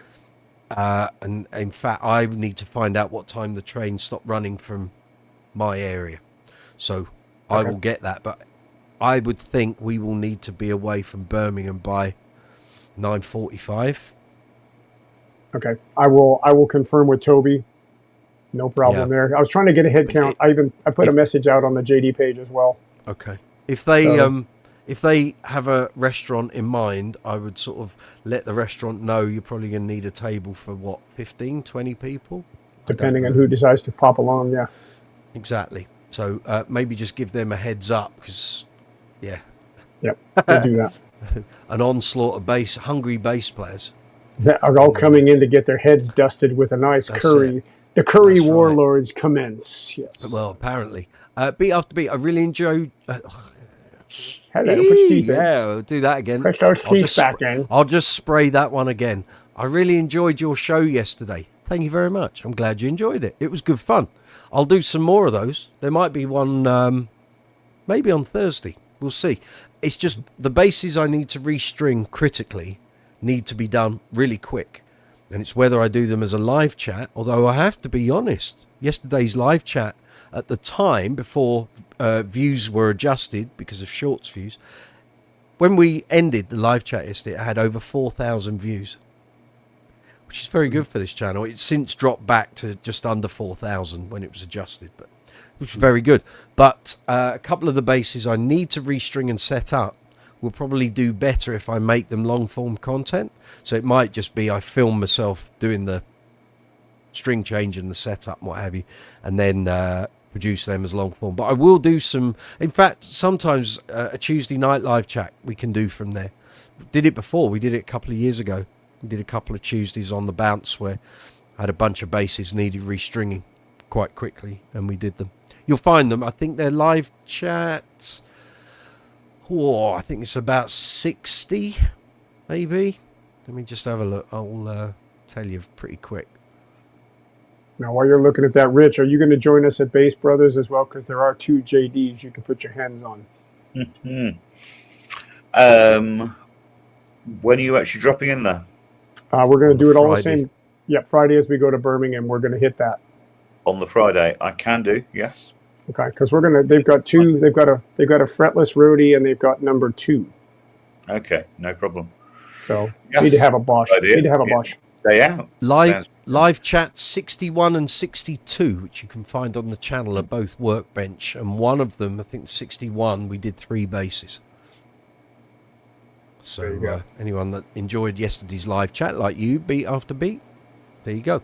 Andy Stratford, there's been a few level 42 tributes. Yeah, I was in one of the first ones. In 1997, we did 1 gig and I left. That was the end of that. Has there been a Shack Attack tribute? Probably not, because I don't think they would shift many tickets. Shack Attack is still out there playing. But no, if a Shack Attack tribute was ever going to do well, it was in the early 80s. And they're still out there gigging frequently, so I don't see there would be much of a market for that. The best spot, unless you're setting one up, Andy, if that's your thing. I think you may find you didn't earn much money from it. Well, the idea of setting up a tribute is if the band that you want to see is no longer playing, or is no longer playing in that format with those members at that time, at that space and time, it's different. So yeah, that's why the Journey tributes are popular. 1981 is what everybody wants to hear. There's 2 new ones just started in the UK, and I know the people in both of them. They've literally got the same logo. Surprise. And it's like there's only room for so many of those, and they're both vying for the same theatre gigs, and I'm intrigued to see how that pans out. I guess we'll decide who wears the leopard skin pants. Are you busy? Yeah, exactly. And the studded thong on the inside. Well, there's that too, right. So yeah. Flat round, it's Chris from the phone. Any luck in pursuing Barry to appear in person? I haven't spoken to Barry in a number of weeks because I have 2 basses of his here, the Neil Murray Snakebite basses, which I was meant to produce videos and content of a year ago, and I'm deeply embarrassed. And we did touch base with each other back in middle of June, and I said to him, next videos out on my channel will be those basses, and I still haven't done it, and I'm so sorry because I've had so much going on with my folks and stuff. But once I get those Neil Murray basses demoed, reviewed, and the videos up, I will approach Barry and I will try and get him either on a live chat or we will do a separate interview video. We will see. He's an amiable guy.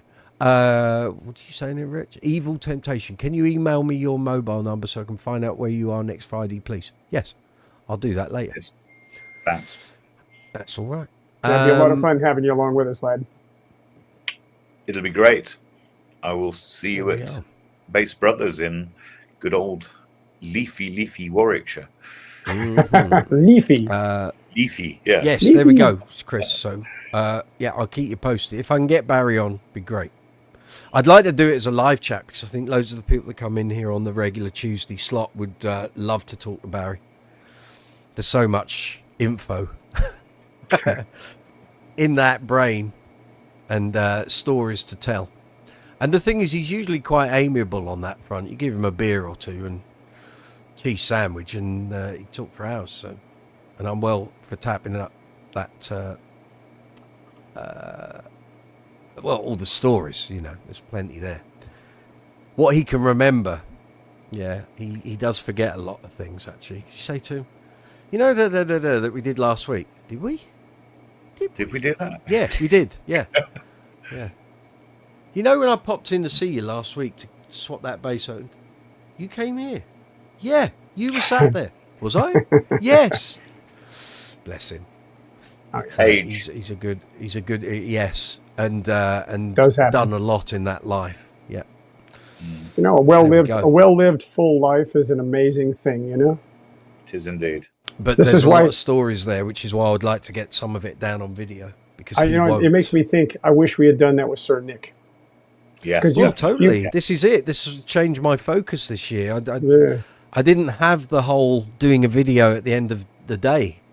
And now I think it's probably a good idea. Get your thoughts down, because this is the best, easiest way of doing it. Film it on your camera, put it up. Whether people watch it or not is a different thing. But well, you put it up so you know. You put it up so like you know, it's like those videos that Nick. So the blue monster the blue monster that'll be swinging across the pond. I mean, there's a video out there because I gave him what for about it so many times. You talk about poking the bear. He's talking about Curry and Jaydee all in one quick sweep while he's going, doing his thing, you know. But it's out there for now, you know, that it's there, and every time you want to watch it, just pull it up, and I can always chuckle, you know, with doing his kung fu imitations and all that. Hello. So you're here to play bass? Yeah, you know, all that stuff. So Ollie says he's heading up to Warwickshire to pick up that organ. which organ are you speaking about? Yeah, don't know. Is he talking about Westfort's organ? He's in France. He's in France. Chris, yes, nothing has changed. No, nothing has changed. Nolan Taylor, hello. Has it been determined if a Rickenbacker should be purchased? Well, if you care to interject in that conversation, feel free. Right. Well, indeed. I was actually. Do you want to know, or do you have an opinion? Yeah. The question. Yeah. Lovely. To be honest, Jaydee first. the actual truth is both at the moment are a while away because it's been a very expensive year. So, amen, brother. Absolutely. For all parties involved. Indeed. Yeah. So Nolan, you just got here. That's okay. That's a okay. while away. Right. But we will see. Probably a JD will come first. You know. But Jamie will sell you one. terms, I'm all Of about course. only keeping things Pink. I actually play. And only I'll be honest. If you still had your yellow one, I might have bought that off you. The Do yellow like a JD? bass. Yellow JD was lovely. You know, that one came with such a story. I mean, it had a... It sounded great. It sounded so different to all the other ones you've done videos of. See, and the crazy thing about that, you're going to laugh when I say this, that was an 87. And it was one of the good ones. I spoke with the guy for a series of discussions because it was somewhere over there. And it had a very distinct... piece to it because somebody had taken a piece of copper and mounted it to the body, and it was dug in to where I wasn't going to take it out, and it had a neck that was unlike many of the other ones I've had. It never moved, never. And then of course I had to shift out with the electronics because that large circuit board that they used in the 80s had gone south for the winters, and so they gave me a new one, and I just dropped it in and wired up the pickups and done. So yeah. Albriano says, "Have a great trip, pink bass man." Hello. Yeah. I wish we were neighbours. I would have you bring me a batch of real English scones. Scone. Andy Stratford's going to join Them us too. very shortly. He's just Come along, Andy. So Al, if I get across to Texas, I'll let you know because sometimes I have gigs in Texas. If that happens, you can see Pink stuff in action on stage. Beg your pardon. Keep it clean. I did. I didn't say Pink what? Yes. Yeah, Oh, you're forcing me to go around. Okay, there we so go. anyway. Shall we go? Shall we go? Nolan, which model of Rickenbacker are we talking? Something new, something vintage, V1 bridge or V2? What colour? Okay. Richard, your man. There's Andy Stratford. Welcome, sir. You're the first time here. Good to see Hello. you. Hello, Andy. Probably Hello, lad. a walnut one is the first one.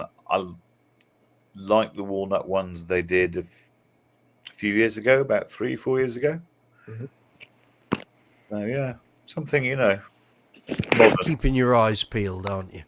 Yeah, So that would be V1 bridge. Yeah. That would be V1 bridge.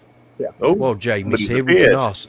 Jamie, what was the Rickenbacker Andy. that Randy Meisner used?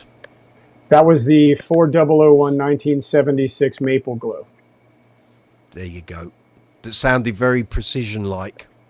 Not You can do clanky. that if you dial them in a little bit. You can get that out of it if you try. Okay. Let me just check. That's Randy Meisner. Let's see what it says. Or and Timothy B. Schmidt used one also. 'Cause Yeah, Randy, you're right. 4001. 70s Okay. models. Yeah. Quite mellow sounding Very much. comparison. So, Well, yeah. if you want to hear mellow, you can listen to the Atlanta Rhythm section to the Champagne Jam, where Paul Goddard comes out with a bass solo. It's on also a 76 to 78, whatever the year that came out, Maple Glow 4001. Okay. Flat row, Chris, my latest Rick 4005V is yellow, one off, just like my British Racing Green one. There I've you seen go, the yellow British one. Racing Green. I've seen the yellow one. Very nice. Yep. Mm-hmm. Nolan, 4001 Maple Glow. That's the Randy Meisner bass. It is.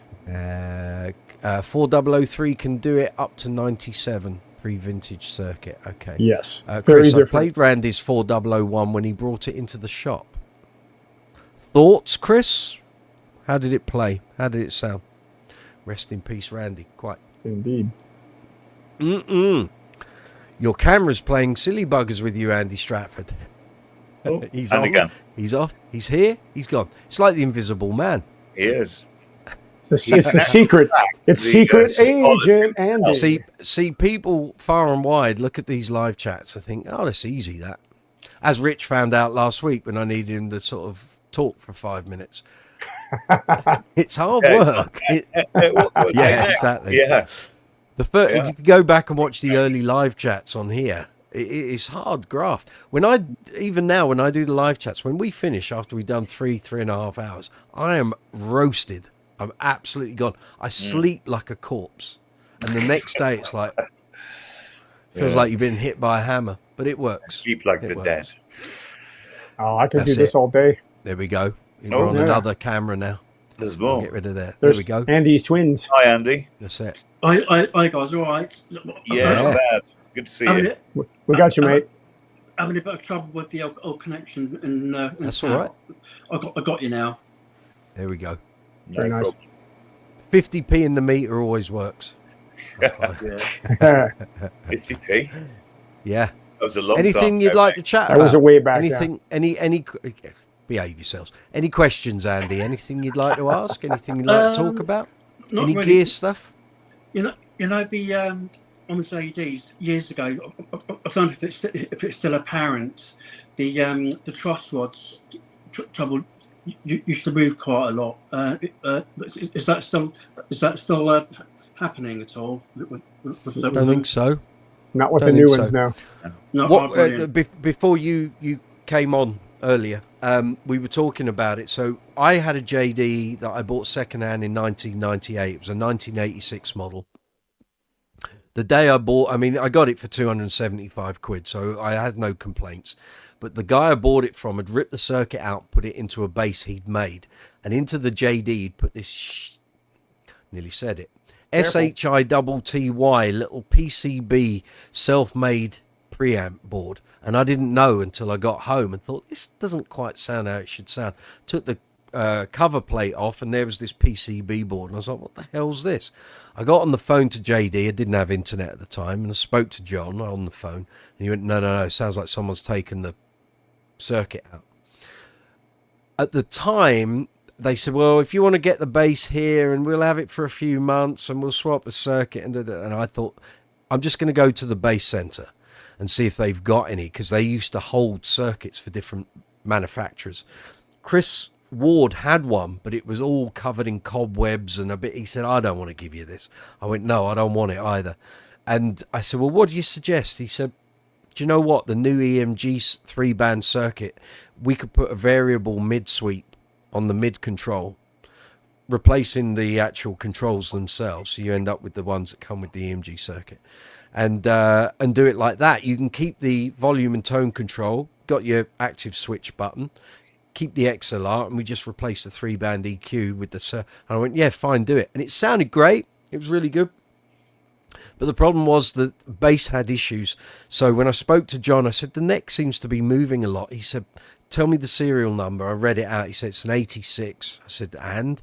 He said, we had some staff that perhaps weren't quite up to the job we needed them to do. But also, at that time, they had batches of timber that they worked through in 86 and 87. And if some of the problematic timbers were used on your bass, you were going to have issues. This bass had a lot of mahogany. It was a Series 2. It twisted like crazy, and I spent more hours setting the thing up than I ever did playing it. It just would never sit. You set it up for hours, get it onto a rehearsal, and the neck would shift, and it's like you just couldn't play it. It had splits on the fingerboard. It had cracks in the mahogany neck. it was just a problem child, and in the end it was like, I ain't going to use this. And I tried using it on a few gigs with my covers band at the time, and my Stingray just absolutely beat it out of the park. And the even my bandmates went, that bass sounds crap, don't use that again. So I thought, you know what, I'll just stick with the Stingray, got rid of the Jaydee, sold it, used that money to buy some Status stuff, and that was that. But as Jamie will recall, and he's backed this up, 86 and 87, maybe the early part of 88 were those problematic years. Everything since has been fairly sound, so it's not an issue now. But as with any wooden bass, with the best intentions, you don't know what's going to happen in the life of that bass. A bass can develop a twist at any point. It's a natural living material, which is why graphite is fab, you see, because it ain't going to do that. Having said that, graphite can delaminate and have its own issues, but there we go. Anything mechanical can have issues, so whatever it is.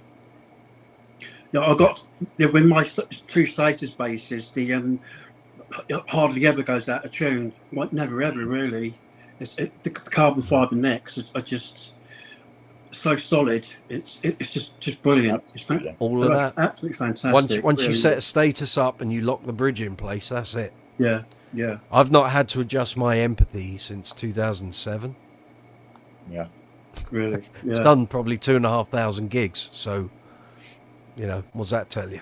It's but that's the joy of a graphite neck. Not for everyone. Certainly is for me. I'm very happy with. Someone gives me a bass with a graphite neck, I'm like, great. I don't have any issues setting that up. It's going to be fine. Chris, we're talking about his Randy Meisner's Rickenbacker. It felt great. I'm pretty sure it was strung with flats. Yeah, I think so. As it all should the have words been. were. Yep. Nolan Taylor, local shop near me, has a pair of 74 4001 Maple Glow Ricks. Quite nice. I bet they are. They've probably got a very nice price tag to go with them. Guaranteed. And quite expensive, yes, indeed. Chris, I enjoyed the chat today. Pleasure. You're always welcome here, Chris. Thanks again. Talk soon. Take it easy. Have a good week. Enjoy your bass play. So, yeah. I got one for Nolan. Go on. I've got one for Nolan. So, Nolan Taylor, this is for you, man. There we are. This is a 1970. Now, I need to tell you all, I meant to tell you this, Mike, when I showed this thing once before, the 21 fret. There's only one guy that I know that has used a 21 fret on record that I've confirmed. His name, Martin Turner. That ring a bell. Wishbone Ash. So Argus and the first WA record were played on a 21 fret Rickenbacker, just like this. I had a nice chat with him when I told him this. He goes, I'm coming across the pond. If it disappears, you'll know it's me. So I'm like, right, come over anytime. The bass gremlins. Right. Nolan says Chris Squire had one of those. He did. He also had the Potato Head 8-string, just like Ant Whistle had the Potato Head 8-string. Mm-hmm. And, of course, his lovely 64, which we all know. Albriano, your wife is calling you for dinner. You better go then. It was wonderful today, Brooksy. And guys, pleasure. Loved it yesterday's stream. Thank you very much. Had you in the background while I was in the home office working the whole time. Here we go. Yeah. Glad you enjoyed it. I'd like to do more of those. I've been meaning to do more of those, but sometimes getting in my garage to get to the workbench is a job in itself. And it was just I had an inspired day of tidying up on Sunday. So I was able to sort the workbench out, clean it all up, get it all looking good. Removed all the spiders, got rid of all the cobwebs, and we go again. And got the Jaydee sorted. Got the Jaydee sorted. Got nothing to worry about with that. That makes me happy. And relieved that there were no major issues. Right. It was only the bridge screws that I was going to do, and then I thought, you know what, it needs a clean, needs a polish. Didn't need new strings because it had brand new strings on it, and we just got it set up. And now I can play all over the neck. No choking, no dead notes. Everything's good. So happy days. There we go. Indeed. And like I say, feedback online today has been quite exceptional. People go, "Whoa, I want that. What's that?" Because they don't see them that often. That's why. So I can be the I can be put on the cape and the mask and be the superhero for Jaydee That's right. because Yeah, man. I've had all of them. I know, Andy, you That's have too. You've had a few of them.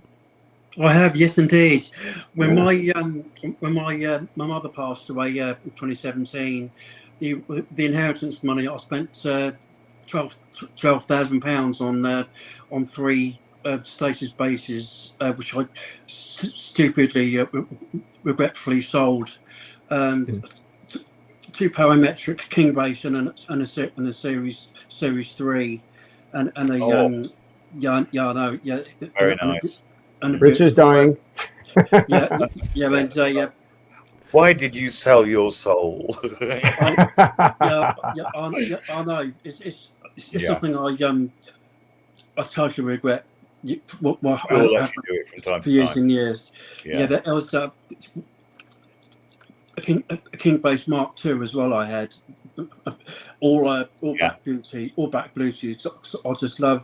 As soon as the Mark came out with the, I think it's 2004, he came out with the Black Beauty. So I just fell in love with it. It's beautiful. It fits my fingers right down to this. Yeah, you can see my fingers there, can't you? Yeah, it's they're all like that. So the 16.5 string spacing suits me right down to the ground. Very good. I can't do bar chords or anything like that on any chords on it. It's just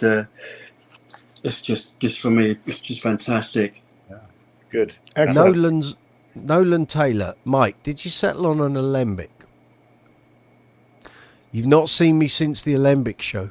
That was because we couldn't get the sound. I've got 3. Yeah, I've got 3, Nolan. I wasn't looking for one. Normally they come and find me, but no, I have 3 here. So that's me with Jaydee. I wasn't looking for one. I remember that show. I know the one you're referring to. We were going to run them through, and the interface was playing up, and we couldn't get past the squelchy nature of playing a note on a bass, and it just went through the interface. But they're here, so I wasn't. No, it's just. I think StreamYard has trouble processing bass playing when we've got multiple, like several of us here on a live chat, and it just voice is fine, but I think it's the harmonics and resonance of bass frequencies, and it just doesn't go for it. There you go. When I'm recording bass for a long form video, it's all perfectly okay. As soon as we go on a live chat and it's going through that interface, I think, well, I don't know if it's a StreamYard thing or a YouTube thing or what, but it just seems to be a major problem. Depth of frequency, maybe. I don't know. Mm-hmm. Just doesn't like it, you know. Oh dear. Yeah, so if you, I don't know if you got any more questions, Nolan, about alembics. I'm happy to talk alembics if you wish. Oh yeah. So Nolan's comment on here says he doesn't know what wood Rick used on his 83-403, but he's adjusted the neck once since he was 12 and he's 43. So then you got a good one. You got a great one. Happy. And the other thing is, if you look at the neck, since it's maple, you can see it. If you hold it up in the light, you'll see the seam in the middle between the 2 cross-matched pieces of wood. That cross-matching on that wood makes that neck terribly strong versus the earlier ones. It won't move once you set it at that point. Well done. The prophet has spoken. Praise be. The prophet has spoken. Can I ask, guys? You know, on the Alembics and Jaydees, there's a DI socket. Do you guys ever use? I'll stop you before you go any further. The Jaydee has a DI socket. The Alembic has a 5-pin power connector that you have to have a DS5 box, or you can run it through the Alembic rack mount power supply. It's 2 different things. People look at the Alembics and assume. Jaydee just took a different course when they did that, because Wall were doing a similar thing where they were fitting their basses with a XLR quarter inch jack and the XLR, and they went down that route, whereas the Alembic thing, it's a powering thing for the circuit and the pickups. Because back then, I don't know if the earlier Alembics had the ability to have 9-volt batteries, but predominantly they were based around having a powered circuit. Well, so I'm sure the DI on a Jaydee then goes straight to the mixer into Yeah. the PA. Yeah. Yep, Right, they right, can, okay. yeah. But the one on an Alembic, and in fact, none of mine have got it. So I'm quite lucky there. It's a power source. It's a 5-pin. Right, okay. Is it a Yeah. DIN plug? Not sure. But anyway, it's a 5-pin thing that you have to have. Well, Alembic want you to buy their cable and their power block. I know I've seen people on the Alembic Club say they've got a different manufacturer's cable, because those cables are like a couple of $100. Oh, really? Guaranteed. The power block itself, $800, I think, Thereabouts. something like that. Yep. And Lord Nick of Nickington had completely disposed of his power thing, put it somewhere completely irrelevant, nowhere near his John Entwistle Alembic, and his sister just found it in a box of bits somewhere in his studio. What was it doing? Not anywhere near the bass. Crazy behaviour. We'd have to And ask she Sir said to Nick me, on that one. well, exactly. Summoning the spirits. I said to her, you really need that power block. I said, you can sell the bass without it, but you're going to get more for it if you've got it. And she said, well, how do I do, where can I get another one? I said, you got to get in touch with Alembic. I said, they don't come up secondhand very often. Alembic are going to charge you probably, $800 to maybe $1,500 for one of them. They don't come up very often. Lord knows Marcus Bell was looking for one for an Alembic he had. And one, as far as I'm aware, one didn't come up. People don't tend to sell them. They don't know what they've got generally. But yeah, anyway, sorry, I stopped you mid conversation there, Andy. Finish what you were saying. So the other end going into a mixer then is that XLR as well, or was it just a standard going to the desk? Say that again. Sorry. The XLR from the Jaydee bass, an XLR going through the mixer. Is the other end an XLR as well? Yes. Yeah. Well, unless it's going as a jack input. I mean, I've got plenty of cables that are an XLR at one end and a jack on the other.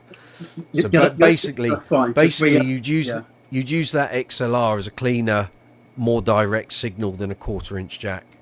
So if you were working in a studio, I could pretty much guarantee whenever Level 42 were in a recording studio, Mark would use the XLR jack, I'm sure. I've never asked him that, but I'm sure that's what they would do. Let me speak to that for a moment, because I'll tell you, Mike, Master Stewart and I did a deep dive into 003 SA, which was Mark's original #1 red Jaydee. Yeah. And the first couple of photos, there's a popular one of him. He's standing up against the wall, and it's got an arrow and all this kind of thing on it. There is no XLR on that bass. And then you find a little bit later, there's an XLR suddenly. There's a couple photos of him. He was actually doing a live gig with the XLR. There was no 1/4-inch in the bass. And then that was the only time I've ever seen that done. And then beyond that, it went 1/4-inch straight away. Okay. So it was, Andy, to what you said, I think he used it a little bit initially, and then because it wasn't there in 1978-9 when John made the first one for him. Right, But because, the serial number Jaydee 001, we've spoken about on the channel here before. There's another guy who owns it. It looks dramatically like an Alembic at this point. It didn't even have the electronics package as it was the way we know it now. But 003 SA did not come with one originally, so he must have had John pop one on there for him straight away, fairly quickly, I'd say, because the photos from like 82 and 83 had it. So yeah. I was watching the Play at Home video last night, and I noticed it then on his 003A as well. It was plugged into the cool. Thanks very much for that. Yeah, sure. No worries. No worries. When I get mine, I'll. It does mean the guy doing the PA and it's got the mixer. They've got more control of the my bass volume. Is that right? Cool. It'll be a cleaner signal. It's a cleaner signal. Oh, brilliant. Okay, brilliant. And so it's and also running through via an XLR, you're less prone to buzzing and ground issues and all that sort of thing. Yeah. As long as it's grounded properly in the base, it should be just As fine. we're 'cause- taught, as Ollie. Jamie's saying to young Ollie at the moment. Yep, Yeah, brilliant. Thanks, guys. Appreciate that. That's all right. no worries. That's all right. No worries. Yeah. So Ollie's Ollie Ollie's says, I'm chiming pretty in. sure Mark had the XLR fitted after Boone damaged the output jack. That's the one with the big washer. Right, the big Oh, brass, oh, the oh, brass yeah. washer on it. Yeah. Boone stood on the cable and it ripped the jack out of the bass Oh, really? mid gig. Mm. Yep. So it was, And I've of seen course, that done on many bases, not just JD's. I've seen Right. things coming out of repair shops and they put a big washer on because it just, if there's any wooden damage, the washer covers it up, but it also gives more surface area for that screw and the jack socket to sit on if it's Yep, smothered on gives the it some side. strength. It adds some strength to that spot. I've seen. I had it done on my car. I had heat shield on the exhaust, and the screws that were holding it in had basically pulled a bit too much of the metal out of the undercarriage of the car. And the guy just went, right, got a box of washers, put that in, screwed back in. There we go. I thought, yeah, I've seen that on a JD before. There we go. Happy days. Gareth did that on your Westone, your £10 Westone out of the skip. Hey, brilliant. No, That's always free. good. Free out of the skip, I think, wasn't it? Free out of the skip. Another base. Free that out of the was 10 skip. quid. Yeah, I believe it was free out of the skip, wasn't it? That's it. That's Mhm. it. Yep. Washers cover a multitude of sins, that's for sure. That's right. That's it. Do you guys know Carsten Overby? Yes. From Denmark. He's got my very first JD, my S3 JD, which had it. He's still using it to today. It's over 10 years ago now since he's had it. It's He was one of the original people on the original Level 42 email digest that's That makes right. Yeah, sense. he was. Yeah, he was. Lovely back guy. in the mid-90s. Brilliant player as well. Yep. Yeah. I've seen his stuff too. Now, Andy, refresh my memory. Did you not have one redone in black with red LEDs? Yes, I did. Yes, a guy from Ireland bought it, but then he sold it on again. I know where it is. Do you? Yeah, it's a nice little. The guy from Ireland, there's a great big scratch on the neck pickup. Mhm. It's really scratched. It's still tried to sell it more than I sold it for. Yeah, I know where it's in New York City. Oh, is it really? It is a guy that I know has it because of me, he's purchased 5 of them. Oh, really? The neck on that was sublime. It's a unique one. It's quite a thin one to the normal size. It's Right. That's another one which I'd regretfully sold. Well, just know that I know where it is, and I can put my hands on it just about any time I go to New York City. So, Oh, fantastic! If you wouldn't mind, it'd be brilliant. no worries. Well, next time I go up there, I'll send you a snap. Oh, fantastic! Thanks, Sure. Jamie. Brilliant. Lovely. So this is the Brooksie's Base Corner JD hour. It is. We've Yeah. moved from Rickenbackers into... We're going back and forth. We go, JDs. okay, we're going to Birmingham, we're going to Santa Ana, California. Okay, back and forth. That's it. Brilliant, Getting the guys. bus. That's right. It is 20 to 12. Gents, It I is. think it It's might be getting time late. to wrap up. Yep. Fair It enough. might be that time. Thank you for joining us, Andy. Thank you to everyone who's joined. Andy, us. cheers, It's been man. a Good to see you, blast. man. Yeah, you too, guys. It's really. Anytime. We'll have a great time catching up on the next thing. Yes, we We will. shall. Yeah, We shall. It's not long to go. Nope. No, it's about not It's long now. about 10 days? 12 days. Something like this. 12 It's days. following, yeah. Oh, Nolan, sorry for the delay, Mike. Will you be doing any alternate tunings with your alembics? Absolutely not. My Stanley Clark is tuned to tenor. It's addictive. Also, people on the alembic forums make those power supplies. Thank you. Sandy, Good idea. Good stuff. Can I Good stuff. just ask there, Mike? Say again? Can I just ask there, if it's tuned to tenor, how does he earn any money?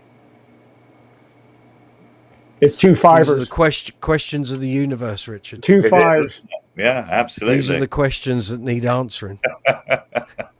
Because, I as we don't all know. know, He's probably quite poor.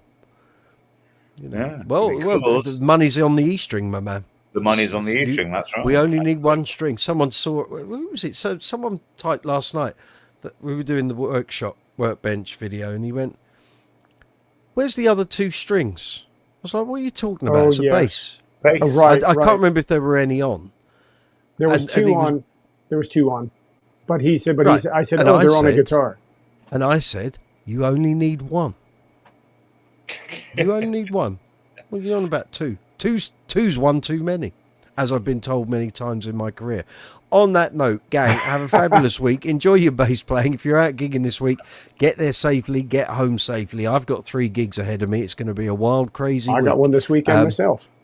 There we go. I've got one tomorrow, one Friday, have one two. Saturday. Yeah. Exactly. And we might do another Workbench live chat, maybe on Thursday. We'll see. I've got songs to run and sets to learn. Who knows how much time we're going to get, but we'll see. On that note, I will catch you next Tuesday for sure. Same time, same place. Cheers, there will Andy. be content going up this week. Well Cheers, done, Andy. Jamie. Well done, Richard. Pink Bass Man. Cheers, Mike. Thank you Richard, so go much. buy Mike, JD. Rich, go buy a JD. Not Catch yet. you later. Take it easy, Cheers. boys. Take care. Have a good week. See ya.